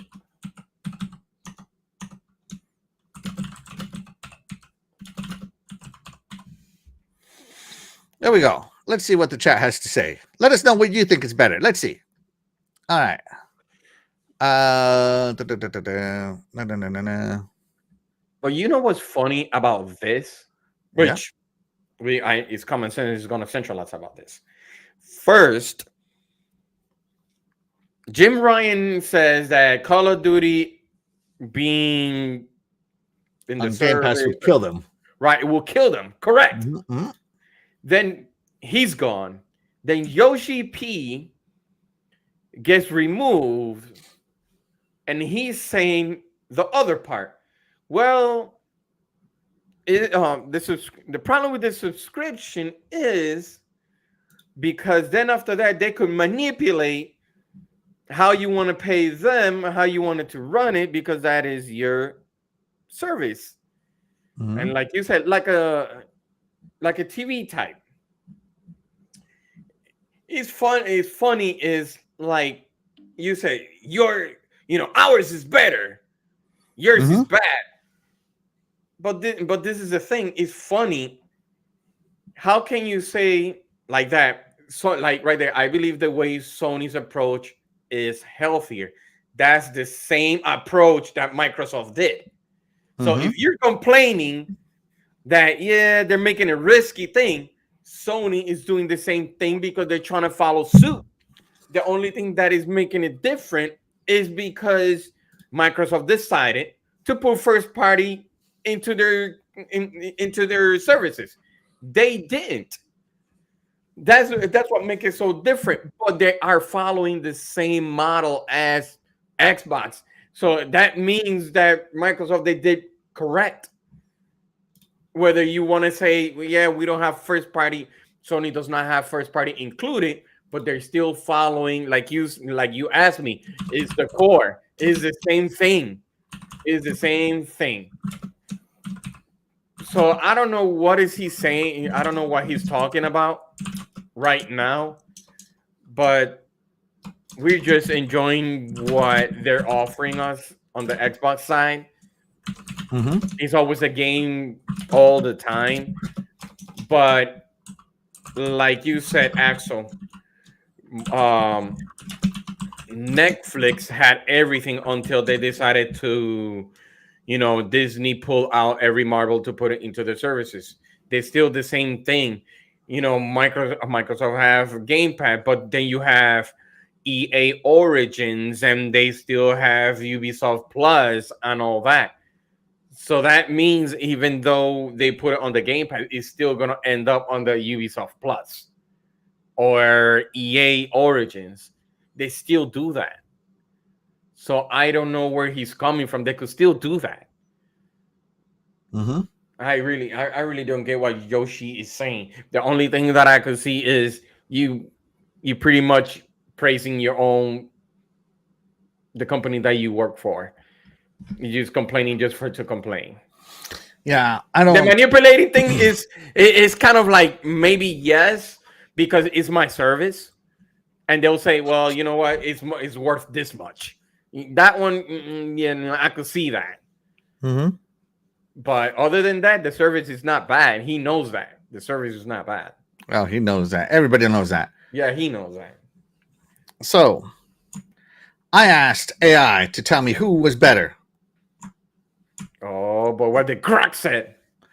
Grok, let's see, show on tab. Grok says, overall recommendation, choose Xbox Game Pass if you want day one releases, cloud streaming, and cross-platform flexibility.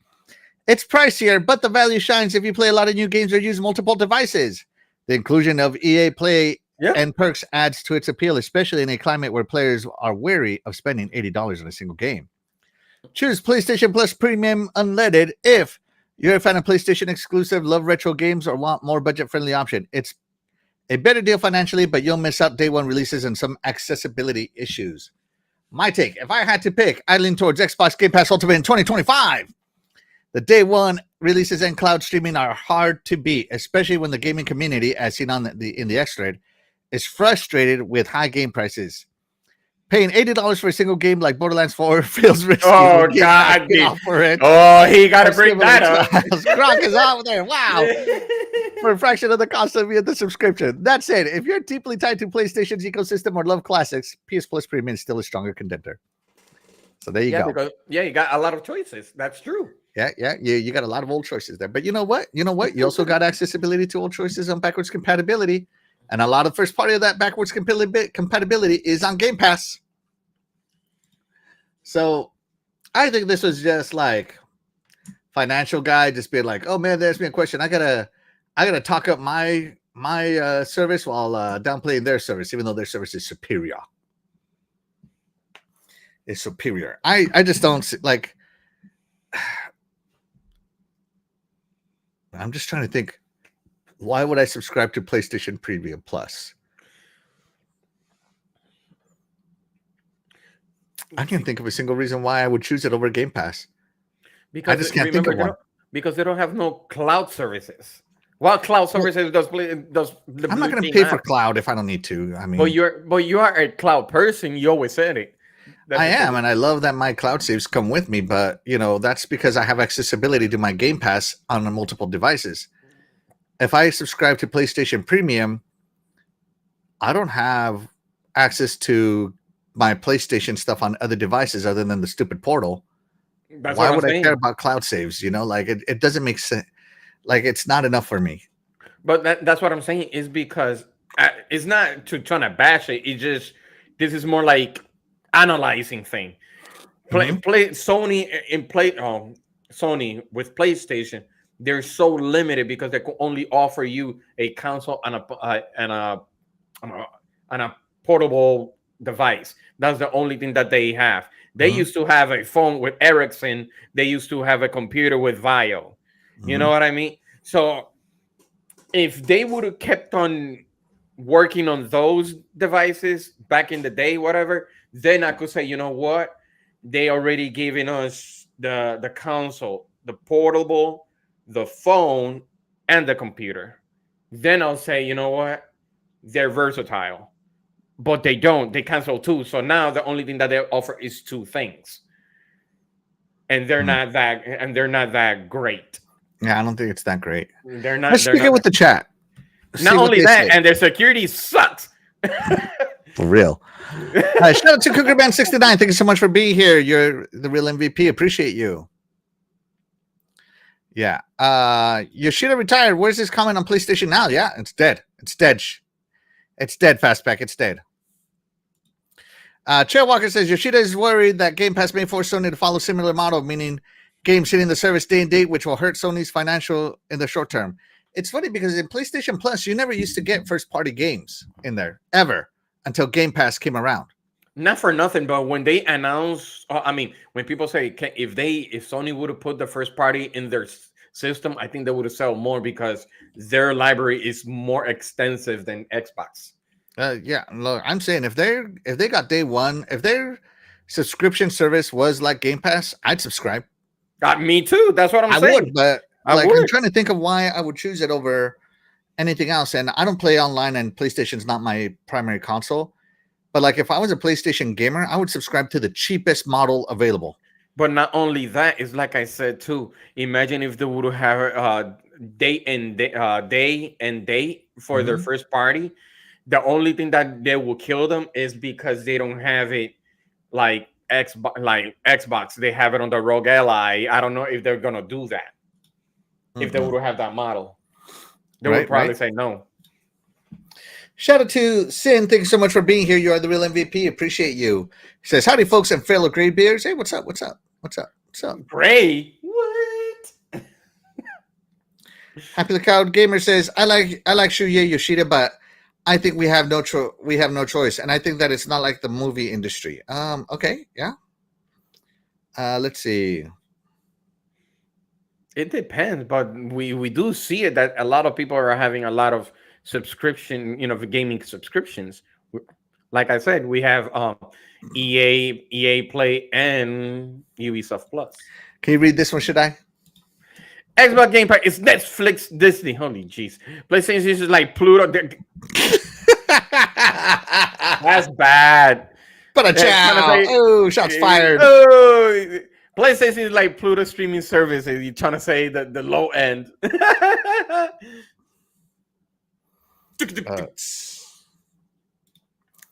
Doggy Dog says, PS Plus is so fair. Anybody who debates that is a straight up Sony fanboy. Let's see. Let's see. Big B Money says, Game Pass. Oh, yeah, the greatest deal in gaming. Absolutely.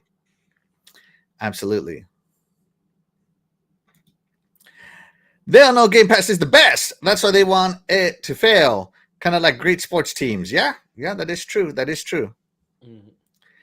Let's see.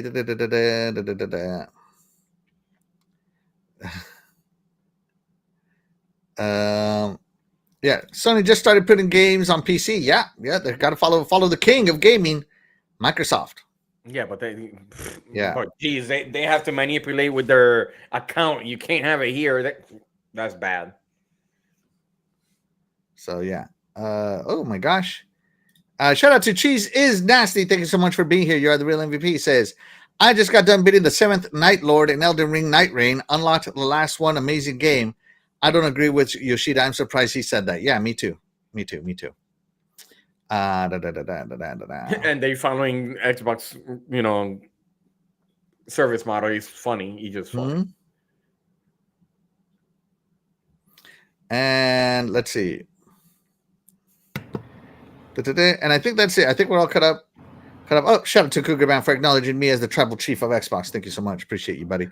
Terry, anything you want to say before you get going on this? No, I think we're good. Yes, she does. She was reading her. She's a lurker. No. She has to go. Well, before we get going, Terry has to get going. So before we even go on to our last topic, Terry, you want to tell the chat where you at, or anything, or tell them goodbye? But no, I'm kidding. Hey, thank you guys so much, for supporting in the podcast and everything. And I try to be here every week when I can. And you guys are awesome. Make sure you guys tune in again next week because I do plan to be here, and it should be good stuff. There really isn't any place else to catch me because I don't really stream much anymore. But you guys are awesome. I gotta go do some car stuff. I thought Terry was gonna sound like Randy. Yep. All right. I gotta get moving. Thank you so much, Terry. Bye, y'all. Peace out. Have a good day. I thought Terry was gonna say if you subscribe, well, only fans will subscribe. Oh my gosh. I thought she was gonna say that. But that is funny. Yeah. So, all right. I think we're ready to move on to the main show here. Fastback, if you were going to jump in, now's the time, buddy. Jump in. I know. I'm very surprised he wasn't here. Oh, he's here. He's here-ish. He better. It is hot in this room. I got to turn down the Back. AC. Better hurry up. No. So, what is the last?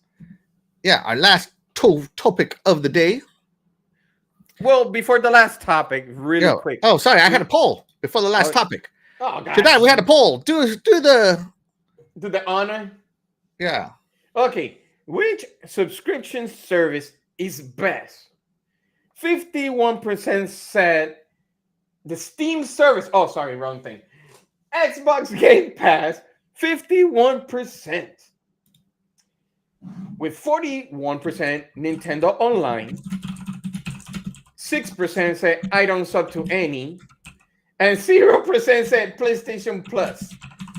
Come on now, we love services. What are you talking about? We have multiple services in our thing, in our lives. Mm-hmm. But other than that, I am not surprised they're gonna go with the Game Pass. I'm really not.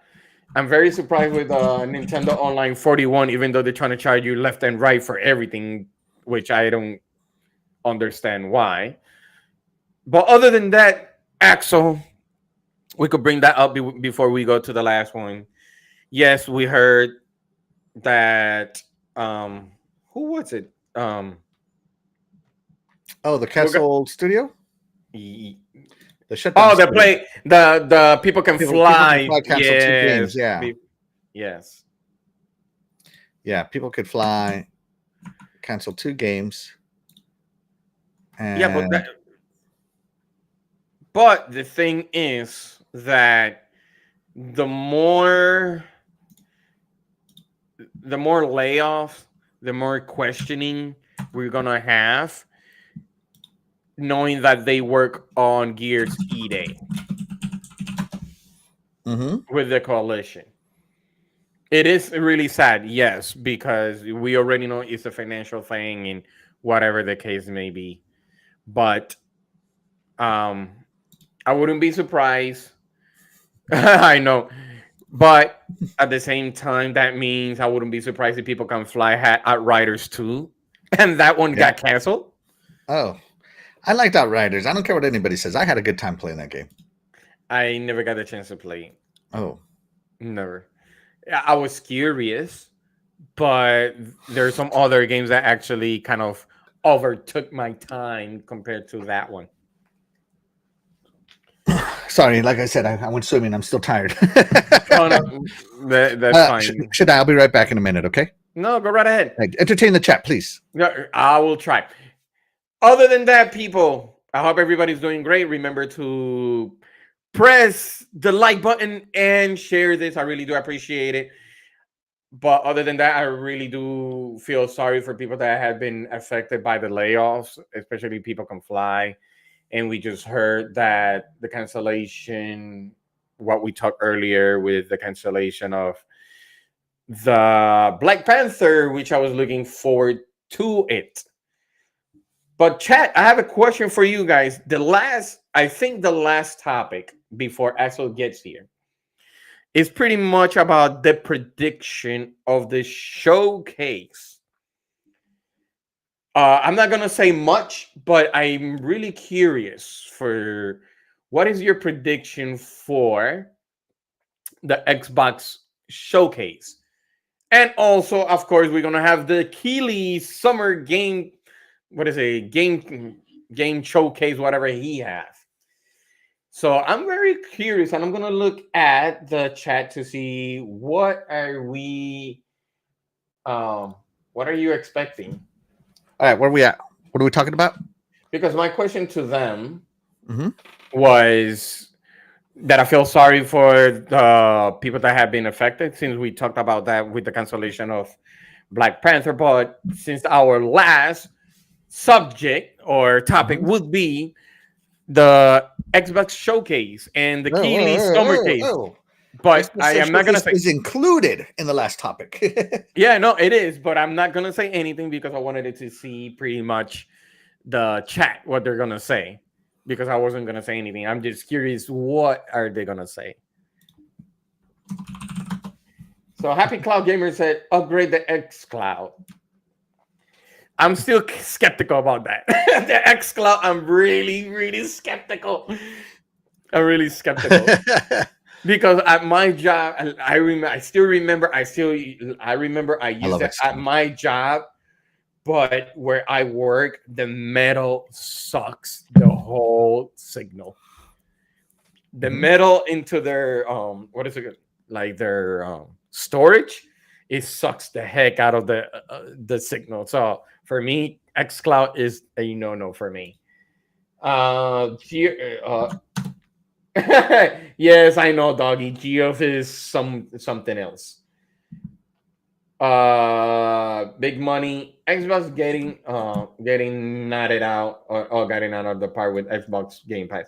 Yes, they knock it out of the park. I agree.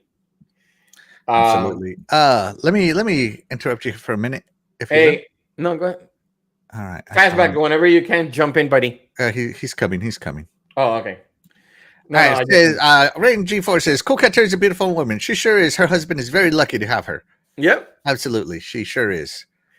But she can be really rowdy when it comes to... That has nothing to do with how pretty she is as a woman. Yeah. It's great. That's part of her personality. Yeah, it is. Awesome. Especially when it comes to the blasphemy of Kingdom Hearts and when... The Halo hate? No, I'm just kidding. The Halo hate. Terry is great. Terry, yeah, she's very special. She's awesome. So, hey, Fastback, welcome to the show. Hey, what's morning, everybody? Yay. Y'all finally got me out of the chat and added me to the panel. That's okay. No. We did. We added you to the chat. The link was in there, bro. No, it's just that whenever I joined you, the DM chat, right, this morning, whatever you had put there was already after... Why does Fastback sound like Randy Pitchford when he knows he's wrong and he's trying to look for the news? I know this. I don't know. You're gonna get muted again. This microphone is special too. No, I'm glad to be here. No, it's cool. I want y'all to just keep going, and that way Terry can do all her stuff before she had to leave. So now, I know she's good. Yeah. All right, so Fastback is going to be the newest member of our team here, right? Yes, sir. Thank you. So it's a cool cat back. Thank you. Awesome to be here, man. I love it. Love the show. Thank you for being here. And hold on, I gotta. We got the new cool cat back. The new cool cat back. and then we got some plans for later that we can announce later once we get that. Oh, you want to announce it later? Okay. Well, no, maybe we can announce it now. I mean, already started. Fastback is gonna take over a nice session. So you know how we have Terry's Indie Spotlight, which we didn't get to today because she had to get going. So I understood that. And if you want to show the logo, is going to be doing what is your section called? Fastback and Game Pass. That's right, Fastback and Game Pass, because Fastback is a Game Pass exclusive gamer, pretty much, right? Hell yeah! I mean, I buy my games. Like y'all were talking about the last topic. I play a lot of games at Game Pass, but it doesn't prevent me from buying games out of Game Pass and playing them. So I'll probably buy more games now since I'm because of Game Pass than I did before. Yeah, so Fastback is going to be covering a lot of Game Pass games that maybe we would have missed that he plays, and I love it because I've always wanted to do like a review session on one of my shows. So Fastback is going to give us his thoughts on some of the games he plays and review them in his own style. That doesn't mean that he's going to give it like a 9 out of 10 or whatever. He's just going to review it in his own style. Yeah, I give my opinion on what I play and maybe look at games that what's that game that I didn't care for last week that's in there, Metaphor or whatever. Metaphor as you? Yeah. Like I would highlight those games for people like you and Eternal who like those games. I mean, I have no problem with that. So it's cool. Yeah, absolutely. So again, welcome to the show, Fastback. Love to have you here. So it's called Fast Pass. Thank you. Fast Pass. Fast Game Pass. Fastback and Game Pass. You got to pay the toll. I agree. The Game Pass is not free. Everybody says, "Oh, it's free game." No, it's not. That's Either right. You pay a lump sum or you pay that monthly toll. Yeah. Oh, and look at this. You got a fan. By the way, who made this? Did you make Well, this? I kind of so I knew what I wanted, so I did with Chat GPT. Oh, nice. That's a big one. He says that picture is awesome. He cheated. I did cheat, but it helped me get it create fast, and now I can work with maybe later on with the graphic god to do something. Yeah, double G. Yeah, it's so funny because I did a lot of AI pictures before I decided on this logo for Good Morning Xbox. And poor double G, man. He was working on my Good Morning Xbox logo for like 2, maybe 3 months. Because I was like, no, that sucks. Hold on. And I was like, you know what? Let me go back to the drawing board. Let me find out what I really want. And I paused for like a month while I messed with ChatGPT for a whole month on photos. Yeah. So yeah. Yeah, Jay is awesome. That he's the one who created my new logo, the ES. Yeah, I got my logo, my thumbnail. He's awesome on X and all that here. And, yeah, YouTube. Jay is awesome. Be sure you get him on. Hit him up on what is his website? XboxGamerFix.com. Yep. Yeah, because he did the logo for Good Morning Xbox, and man, he had a lot of patience with me. So I love that guy. He's awesome. Mm-hmm. He's cool. All right, so let's move on to the next topic, shall we? Let's go. Everybody ready? All right, so our next topic is the Summer Game Fest 2025 is upon us, everybody. The Keeley Summer. Right, so let's talk about the schedule. So Friday, June 6th. So this Friday, right? We got the Accessibility Summer Showcase. So, you know, our friend of the show, Cerebral Paul, is going to be watching it. So you know what? I might invite him to the show so he can talk about it that day. I know we missed that guy. That day, but we'll see. We'll see what he says, right? You know, Paul will have the most to say about this one. Yeah. Summer Game Fest itself will show up. So this is where a lot of third parties are going to be. So Summer Game Fest itself will show up. And Summer Game Fest will be on YouTube and Twitch at 2 p.m. Pacific, 5 p.m. Eastern. So that is 4 p.m. here, our time. Yeah, is that 4? Yeah, 4 p.m. Central. Yeah. Yeah. 10 p.m. British Standard Time and 11 p.m. I don't know what this is. CST. It would be China, Switzerland. China Eastern? No. I don't know. No, it's Switzerland. It's in Europe. Oh. Okay. Yeah, because I have a friend that lives over there. I wanted to know what Switzerland time, and they gave me a CST. So yeah. So it starts off with the Accessibility Showcase on Friday at 10 a.m. for Central Time or 11 a.m. Eastern Time. And I love the logo. I'm not going to lie. This is a pretty good logo. I like how it has an Xbox accessibility controller here. Yeah, that's cool. You know, so that's kind of cool. So that's cool. So that's going to be on there. So be sure to check that out if you care about accessibility in video games. For those of you who are who need accessibility or use accessibility, even if you don't need it, some people just prefer it. So you know what? If you need it, go for it. It's definitely going to be there. Then Summer Game Fest is going to be on at 5 p.m. Eastern. So this one is going to be the big one. You know, it's going to have lots of ads and all kinds of stuff. I personally like the orchestra that's on the shows. As a music-centric guy, I love the orchestra. I know some people hate it. I love it.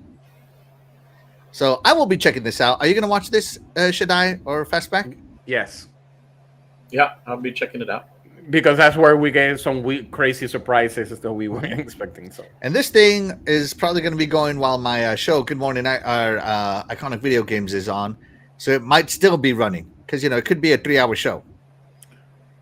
Yeah, and I would say, you know, I watched the last couple of years or since he's come out. And the last couple of years really weren't that great. There's a lot of stuff in there. It's like, okay, we already kind of knew about it.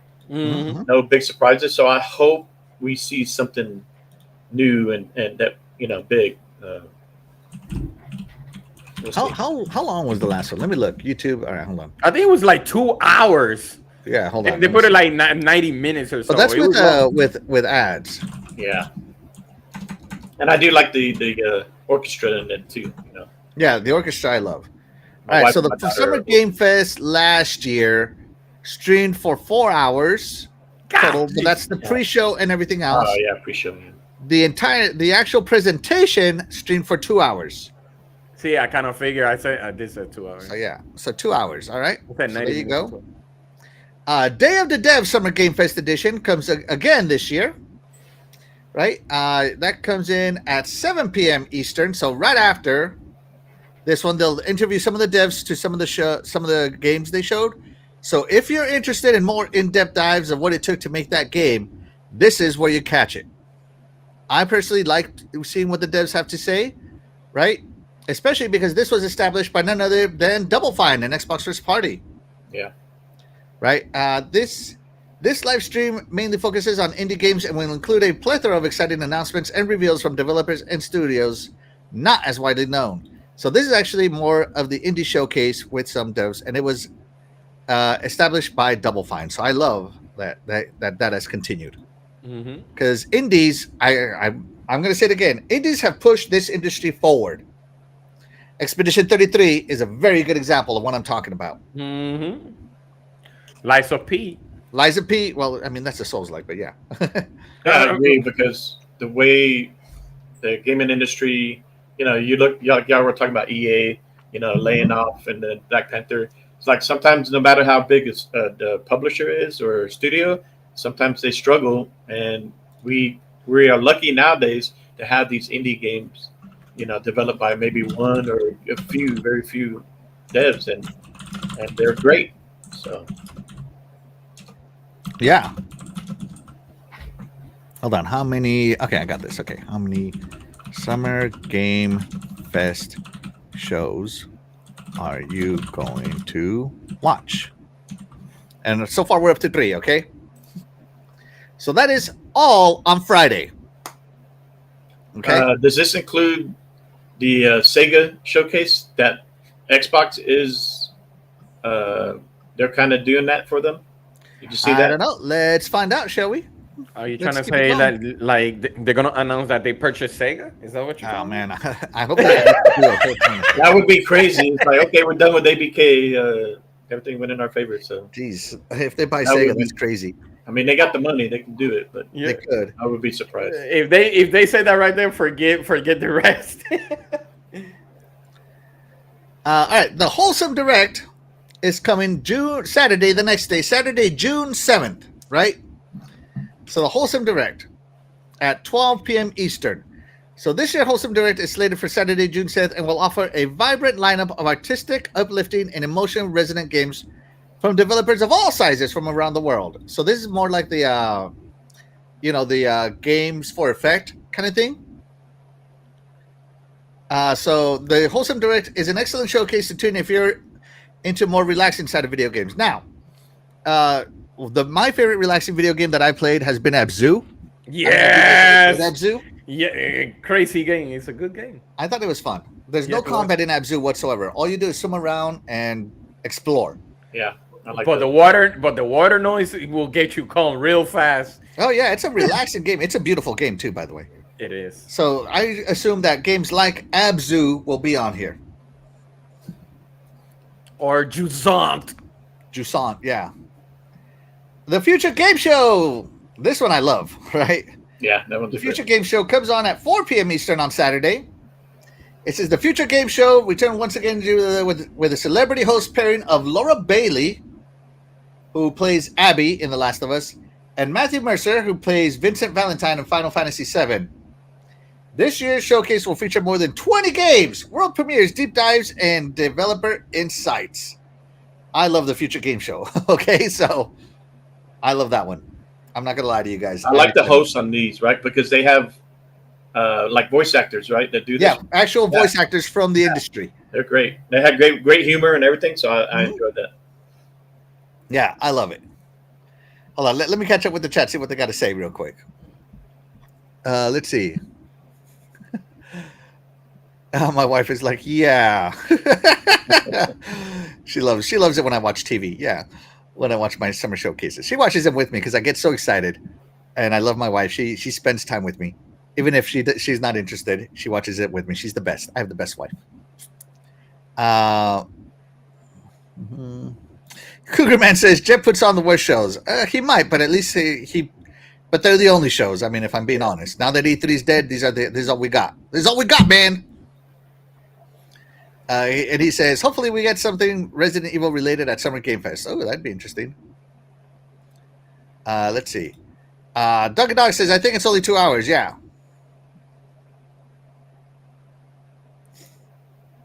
As an insomnia and sufferer, I can tell you it works. It puts him to sleep. Oh. Let's see. Let's see. Raid says Microsoft should buy Sega. Forget Sega, buy Ubisoft. Oh man, everybody wants a big purchase.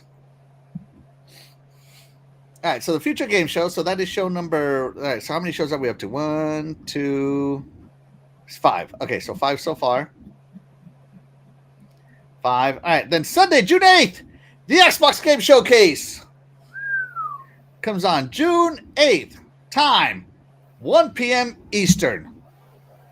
So this is going to go on right after Good Morning Xbox, right at noon.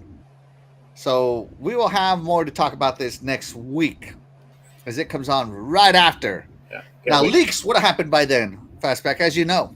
Yeah. Because, the journalists love the clickbait. They're going to get traffic to their websites. Leak.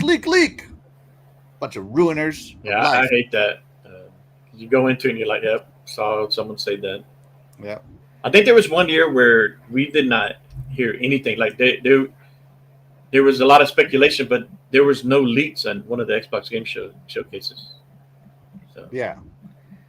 No, actually, one did leak like 10 minutes before it started. I remember that. Yeah. And I know people got mad at Keeley for saying a couple things before, but I think Xbox, they kind of did that on purpose. They worked with Keeley on that because they know he's got that reach. He's got the, so whether we like Keeley or not, he's got the numbers. He does. He's got that advertising money, baby. Yeah. Anyway, so it comes on at 1 p.m. and we'll talk about this more in a little bit, right? We have the one we've all been waiting for. Yeah, absolutely. The Xbox Game Showcase will offer its first look at new games from across Microsoft first-party studios and third-party developers. You can also expect to see a bunch of Xbox Game Pass announcements at the event, so it's well worth tuning in. Absolutely. Then right after that is the Outer Worlds 2 Direct. Yes, as an Outer Worlds lover, I am so looking forward to this one. Kaboom, baby! And this is just a developer direct. So it'll be about 40 minutes of them talking about everything, gameplay, story, music, everything, right? Obsidian special. Yeah. And then comes the PC Gamer Presents, the PC Gaming Show. Coming on at 12 p.m. Wait, where's Eastern? EDT. Wait, what's EDT? Eastern Daytime. So that's without daylight savings time. Yeah. So this will be closer to 3 p.m. Central? Why did they go from Eastern to EDT? That's weird. Anyways, their timing's off. Yeah.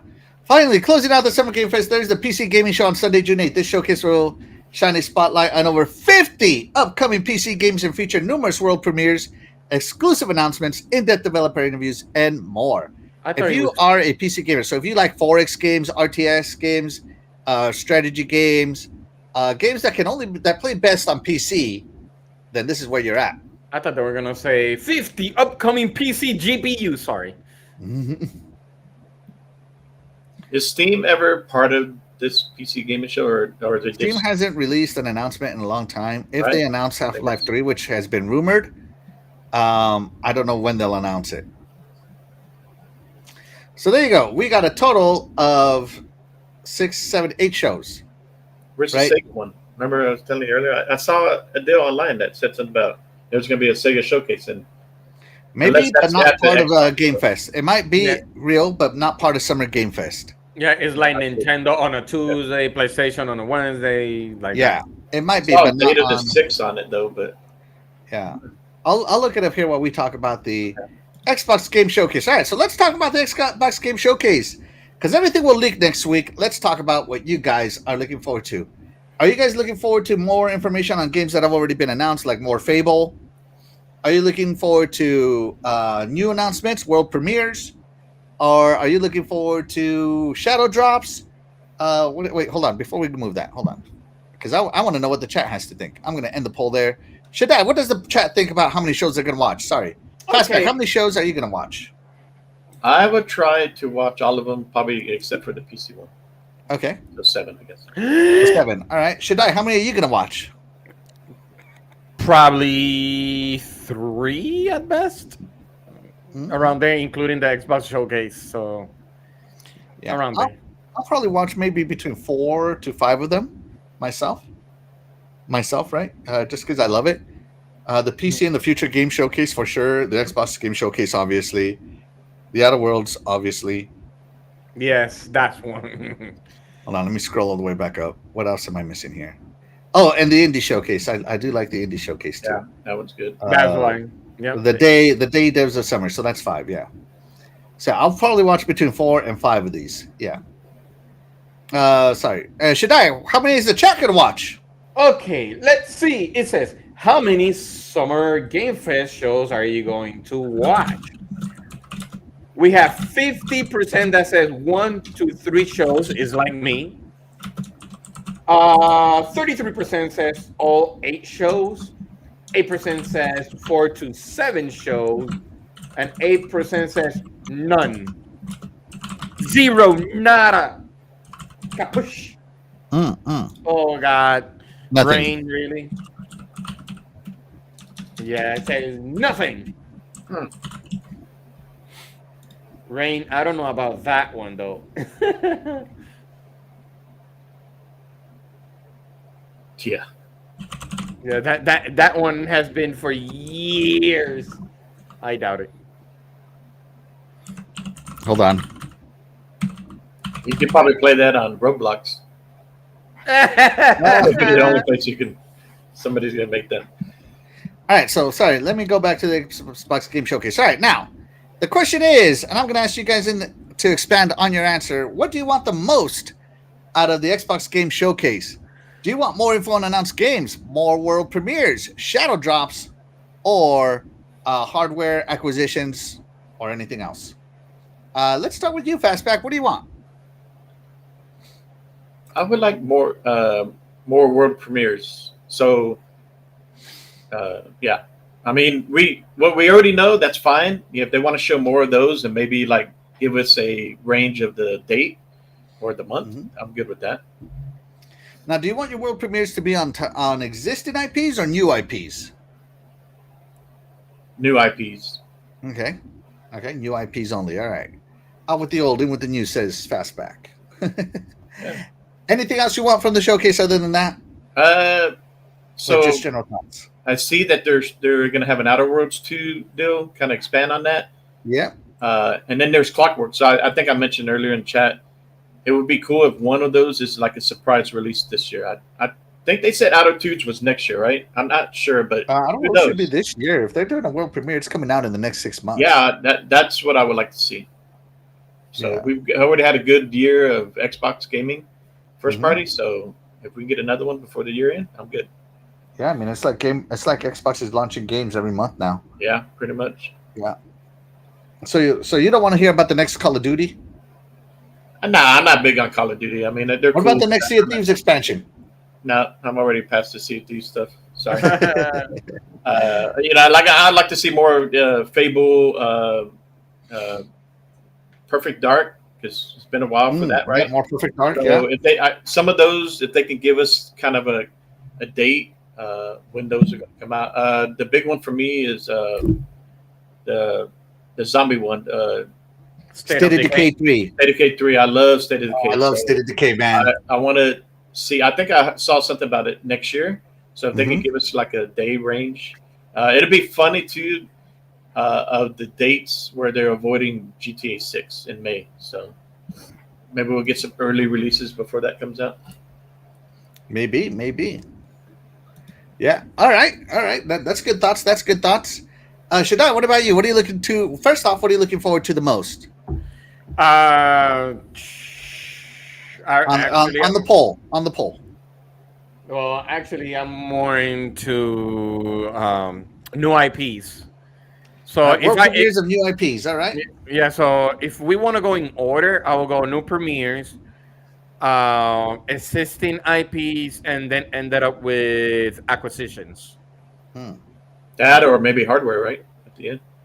The hardware, I think I see it more like for next year.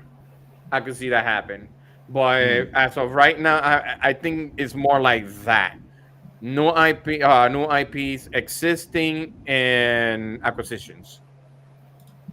Okay. Give me one Because second. I wouldn't mind like a hardware teaser. Like let's say they tease the Xbox. they did. With, Well, they actually did. Did they tease it I really? mean, like an official one. You know what I mean? No, but that's what I'm saying. They kind of did, but it Did did. they? Yeah, from the FTC, it was like Brooklyn, whatever it is. So it's in between. No sleep till Brooklyn. Yeah, Brooklyn. But okay, for new IPs,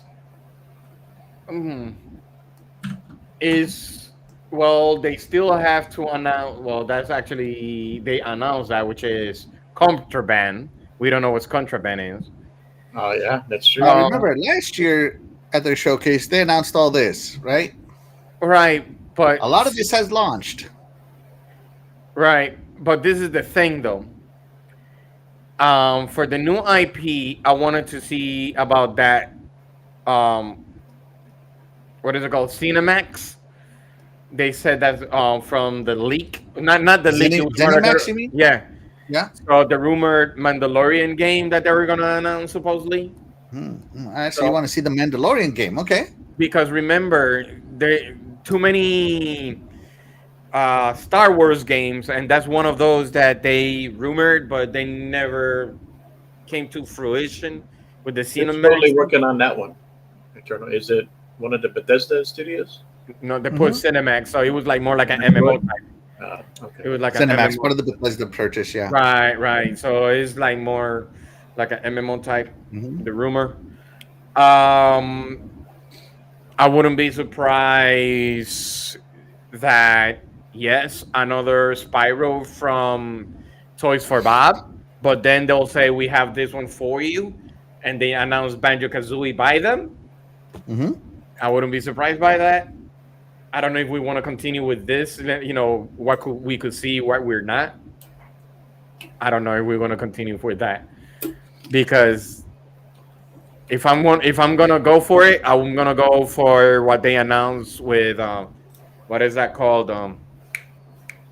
That Wu-Tang Clan game that they announced too. That they have with there's a Wu-Tang Clan game by Microsoft. Yes. And they announced it at the summer showcase last year. No, it was a rumor. Oh, okay. So nobody announced it. It's just a rumor. Yeah, by Brass Entertainment. It's Okay, so you're going off rumors. Okay. Yeah, like I said, some announced, some unannounced. Yes, I want to see, like you say, Fable. I wanted to see Fable. I wanted to see State of Decay. The Gears of War E-Day. They better at least show Some gameplay. Some gameplay. Yeah, we already saw the trailer. What else have they like you? I know you announced a lot of things. Wu Chang, I don't care about that. Kind of majority of them we already know about that.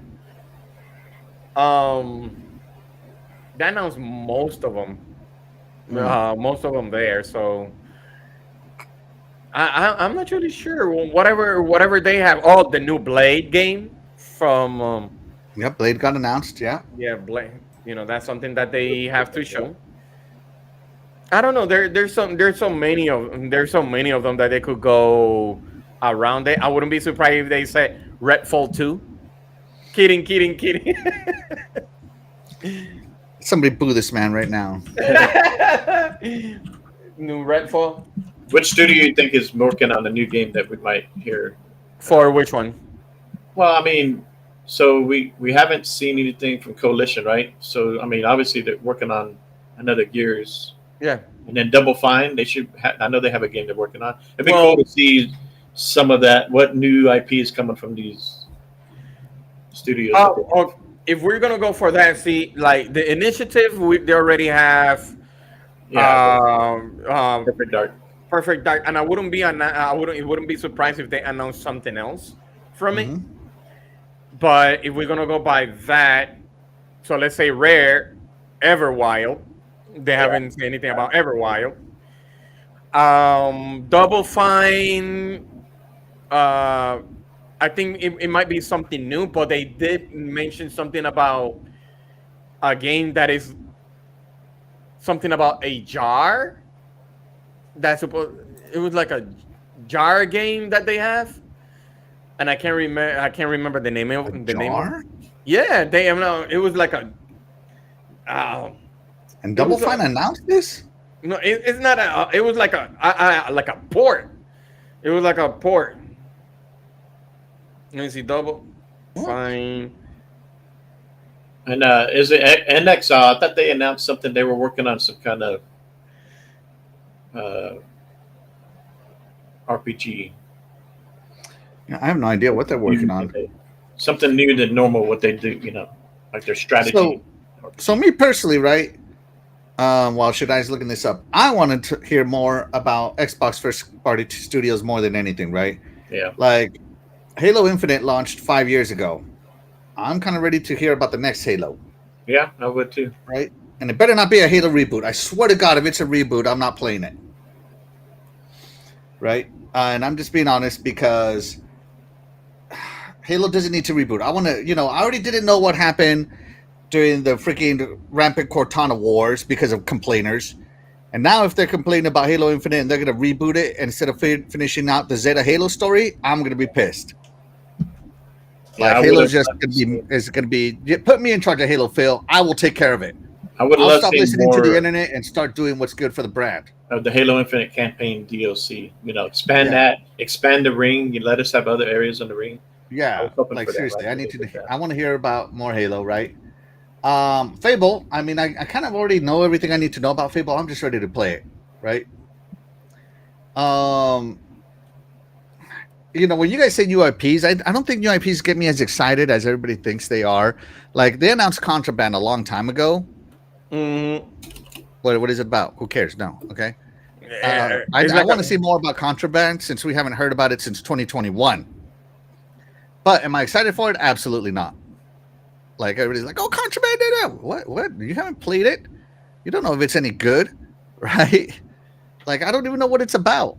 Everybody's over here guessing what it's about, but until you played it, you don't know. Clockwork Revolution, though, that one did look great. Yes, that one did look great, even though it's a new IP. So sorry, I couldn't find that double fine thing. It doesn't exist. No, because I remember it was by Ecstasis who said that, and I'm like, jar game, it was something, but I can't remember. And Happy Cloud said it was NXL that's doing the Clockwork. So that was the one. NXL is doing Clockwork. I want to hear more about Everwild instead of Sea of Thieves. I want to hear more about Everwild from Rare, who I love. Right, I love Rare, and I want to know, is Ori 3 going to happen? I love Ori. I remember that guy was like, remember he said that if they don't support whatever that game is that they have at the computer, that their studio is gonna get shut down. Oh yeah, no something for the wicked, no risk for the wicked, or something like that. Yeah, I heard it's pretty good, but I heard it's rough too. I heard it's real rough. So, anyways, I'm looking forward to the showcase because you kind of never know what's going to be there. Brain in a Jar, level from Psychonauts 2. Okay. It was something like that. Brain in a Jar. Yeah, no, I mean, I think it's going to be great. And last year, Xbox put on the best showcase, period, that I've seen in a long time. So it's going to be tough to do better than last year. It's going to be tough. But I have faith in Xbox.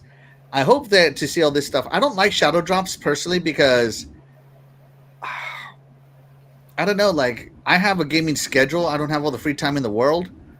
And when they do a shadow drop, I suddenly got to drop everything I'm doing to experience it, or else I miss out. So I'm not a big fan of shadow drops right now.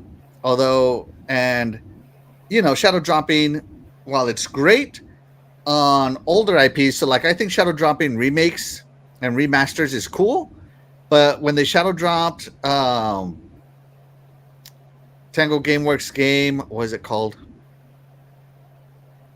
Evil Within. No, Tango GameWorks. Hi-Fi Rush. Yeah, Hi-Fi Rush.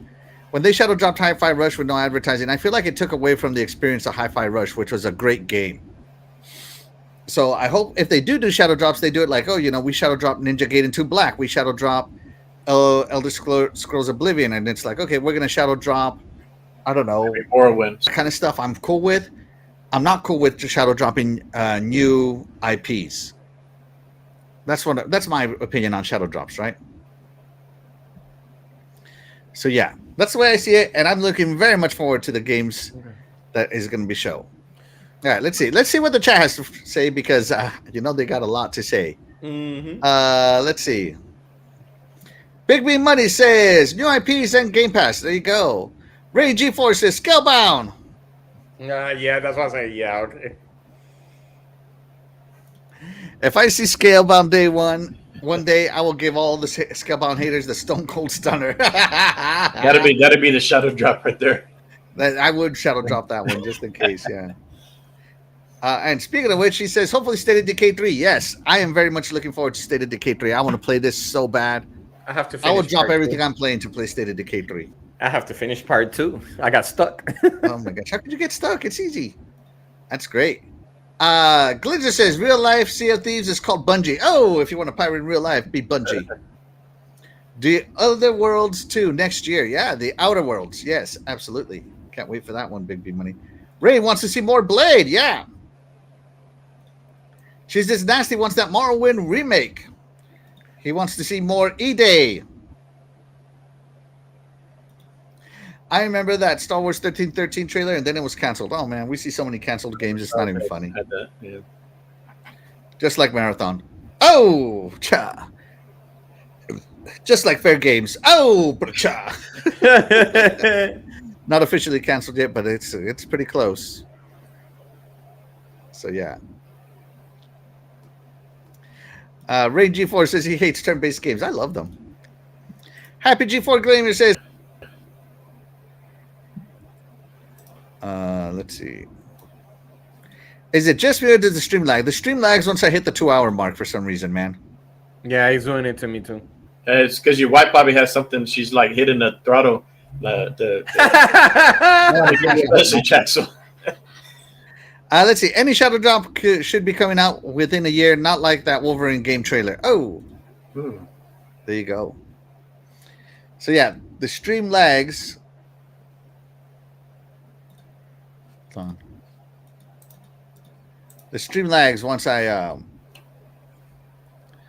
go over the 2-hour mark for some reason. I don't know why. It just does. But I do have a couple of things that comes to mind.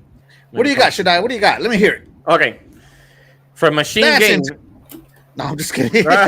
From Machine Games, Wolfenstein 3. Yeah, Wolfenstein 3, yeah. From Obsidian, we already know that we have Outer Worlds 2, but I wouldn't be surprised they're going to announce another game. They usually do. We already see that they are good at releasing 2 games. Then again, you have I had another one. God, jeez. That Project Mara by Ninja Theory. Yeah, that's going to be the next big one. Because I know they showed something that it was blurred out, and I was texting somebody on Twitter X, and I'm like, I wouldn't be surprised if Ninja Theory went to Namco Bandai, got the IP, and we get Enslaved 2. I wouldn't be surprised that because Maybe. it was very colorful. So I'm like, I wouldn't be surprised with Enslaved 2. Now that they're on the Xbox, they got that money to people to do that, negotiate. Yeah, but Enslaved is a really good IP. Like I said, I wouldn't be surprised if they talk to Namco Bandai. They're going to announce Enslaved 2 and shadow drop Enslaved 1. Yeah. Hey, one two punch. Yeah, I wouldn't be surprised by that. Then you have that Clockwork. I think they're not gonna go for another Wasteland. I wouldn't be surprised for another Wasteland. For what is it, a CRPG? What others? Yeah, that's from an exile. In exile, though, they only work on one game at a time, and right now they're working. That's what I was thinking. That's why I wouldn't be surprised with that.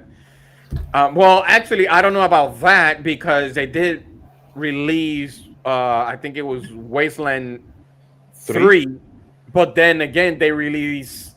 I don't know if it was a year or two apart with Tales of Numenera, which is made by them. It's called Tides of Numenera. That was released a long time ago. If I'm not mistaken. It just got released. Yeah, I'm not really sure about that. Yeah.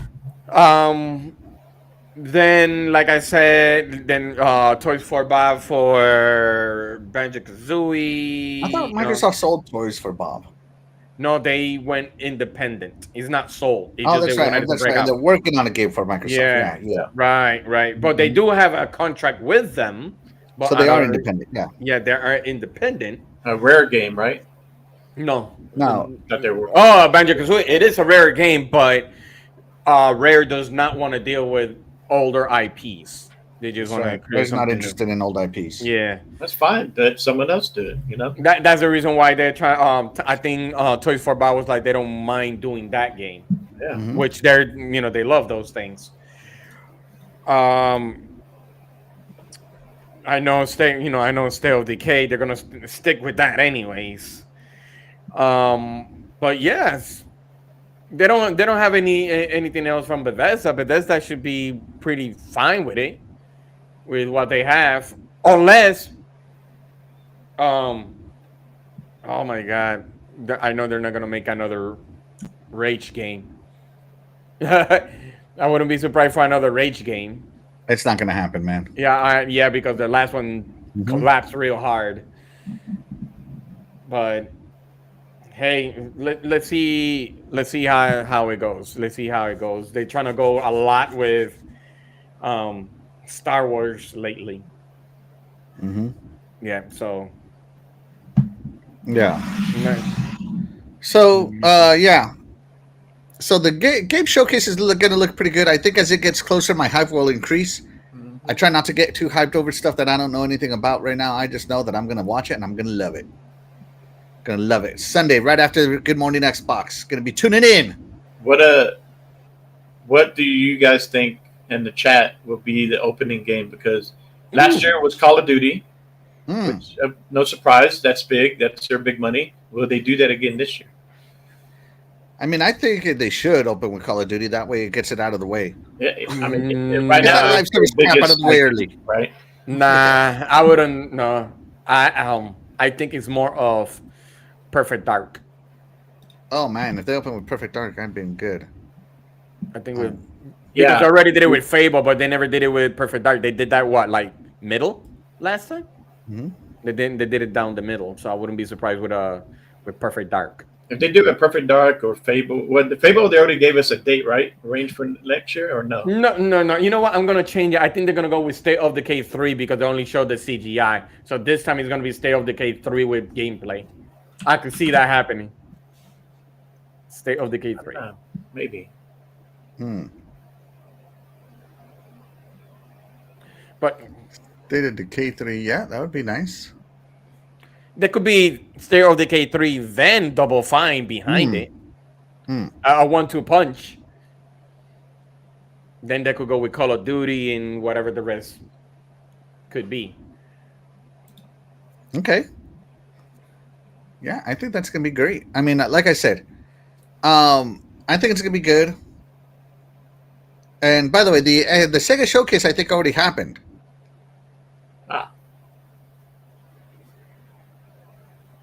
Interesting. It was part of the Southeast Asian Showcase, Game Showcase. But it was sponsored by Xbox, right?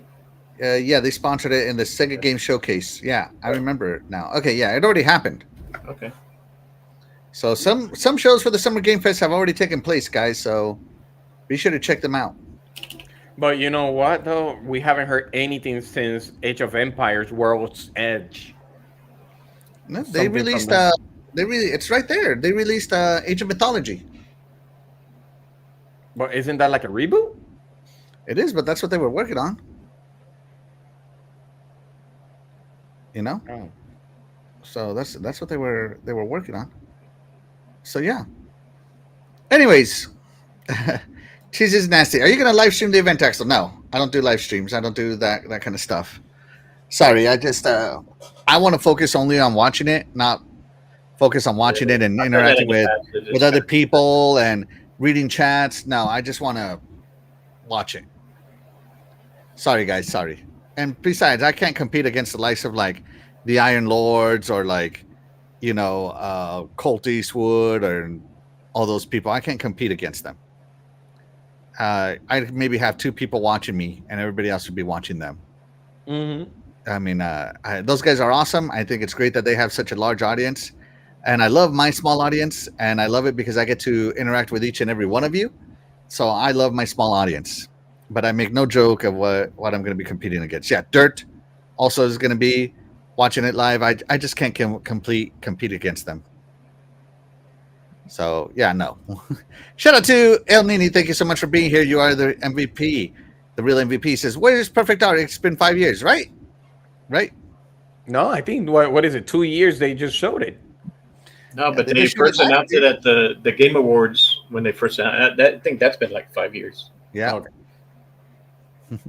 Shout out to Chair Walker. Thank you so much for being here. You are awesome. He says, I will watch you on Iconic Video Games. Thank you. Thank you. Oof. Yeah, but like I said, I'm just not going to do, I just don't do that. Plus, my streaming software is not as high tech as theirs. I use a service and sometimes it lags,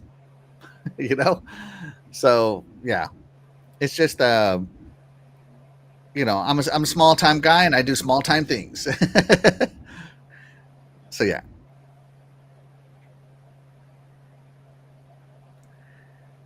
Yeah, I have noticed this too, right here, Happy Cloud Game. Actually, you can. They don't talk to people in their live stream how you do. Many are in the chat. Yeah, I know. I understand. Yeah. I do love my small chat. I love seeing what you guys type. On a lot of those other shows, they just only the payers get viewed. Oh my gosh, did we just lose? Yeah, it looks like we're back. I saw a little bit lag there. It's lagging. It just gave me a huge warning on lag. Hey, your wife is throttling. She's got to do it. She's sending you a message. I don't think it's throttling. Close all this crap up right now. She wants to go eat. No. This Windows AI is listening to me. Yeah.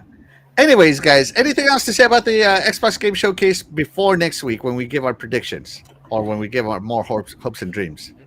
Wife. So pretty much like the phone is on the side while she's watching TV. And I'm doing unbelievable. Quit blaming my wife for what you're doing, should I? She will kill me. All right, but I think that's going to do it. I think that's all we have on the show today. Let me get this off here. And there we go. Yeah, I think that's going to do it there. So, Fastback, can we expect to see you more on a weekly basis or like monthly basis? What are you thinking? Nah, I'm here weekly, and I look forward to bringing the Fastback and Game Pass here a month. Yeah. So I'm excited. I appreciate you guys. So y'all giving me that podcast bug again. Yeah. So. I can't wait. Yeah, I'm looking for that Fast Pass. The Fast Pass. That's right. Fast Pass, only $20 a month. I got to do what I can do so I can support and buy me a 6768 Fastback. That's right. Life, so. All right. Well, that's going to do it for today, guys. But, of course, we wouldn't be able to do this show without you guys, the chat. And that's why you guys, the chat, will always be the MVP to all of the shows here on the Iconic Video Games channel. And with that being said, we are going to go ahead and get out of here. I'm Axel1324. Are you okay? Are you hungry since you're stuttering? I am Eternal Shaddai. That's right. And now that you're going to be part of the show, Fastback, you got to say your goodbye. I am Fastback 6768. All right. He's Fastback 6789. All right. And I'm just kidding. And we'll catch you guys next week, right before the Xbox Showcase. So for the hype, be sure to tune in, guys, for the hype. We're going to have a Showcase hype show. All right. So, yeah, we'll catch you guys next week. Bye, everybody. See ya.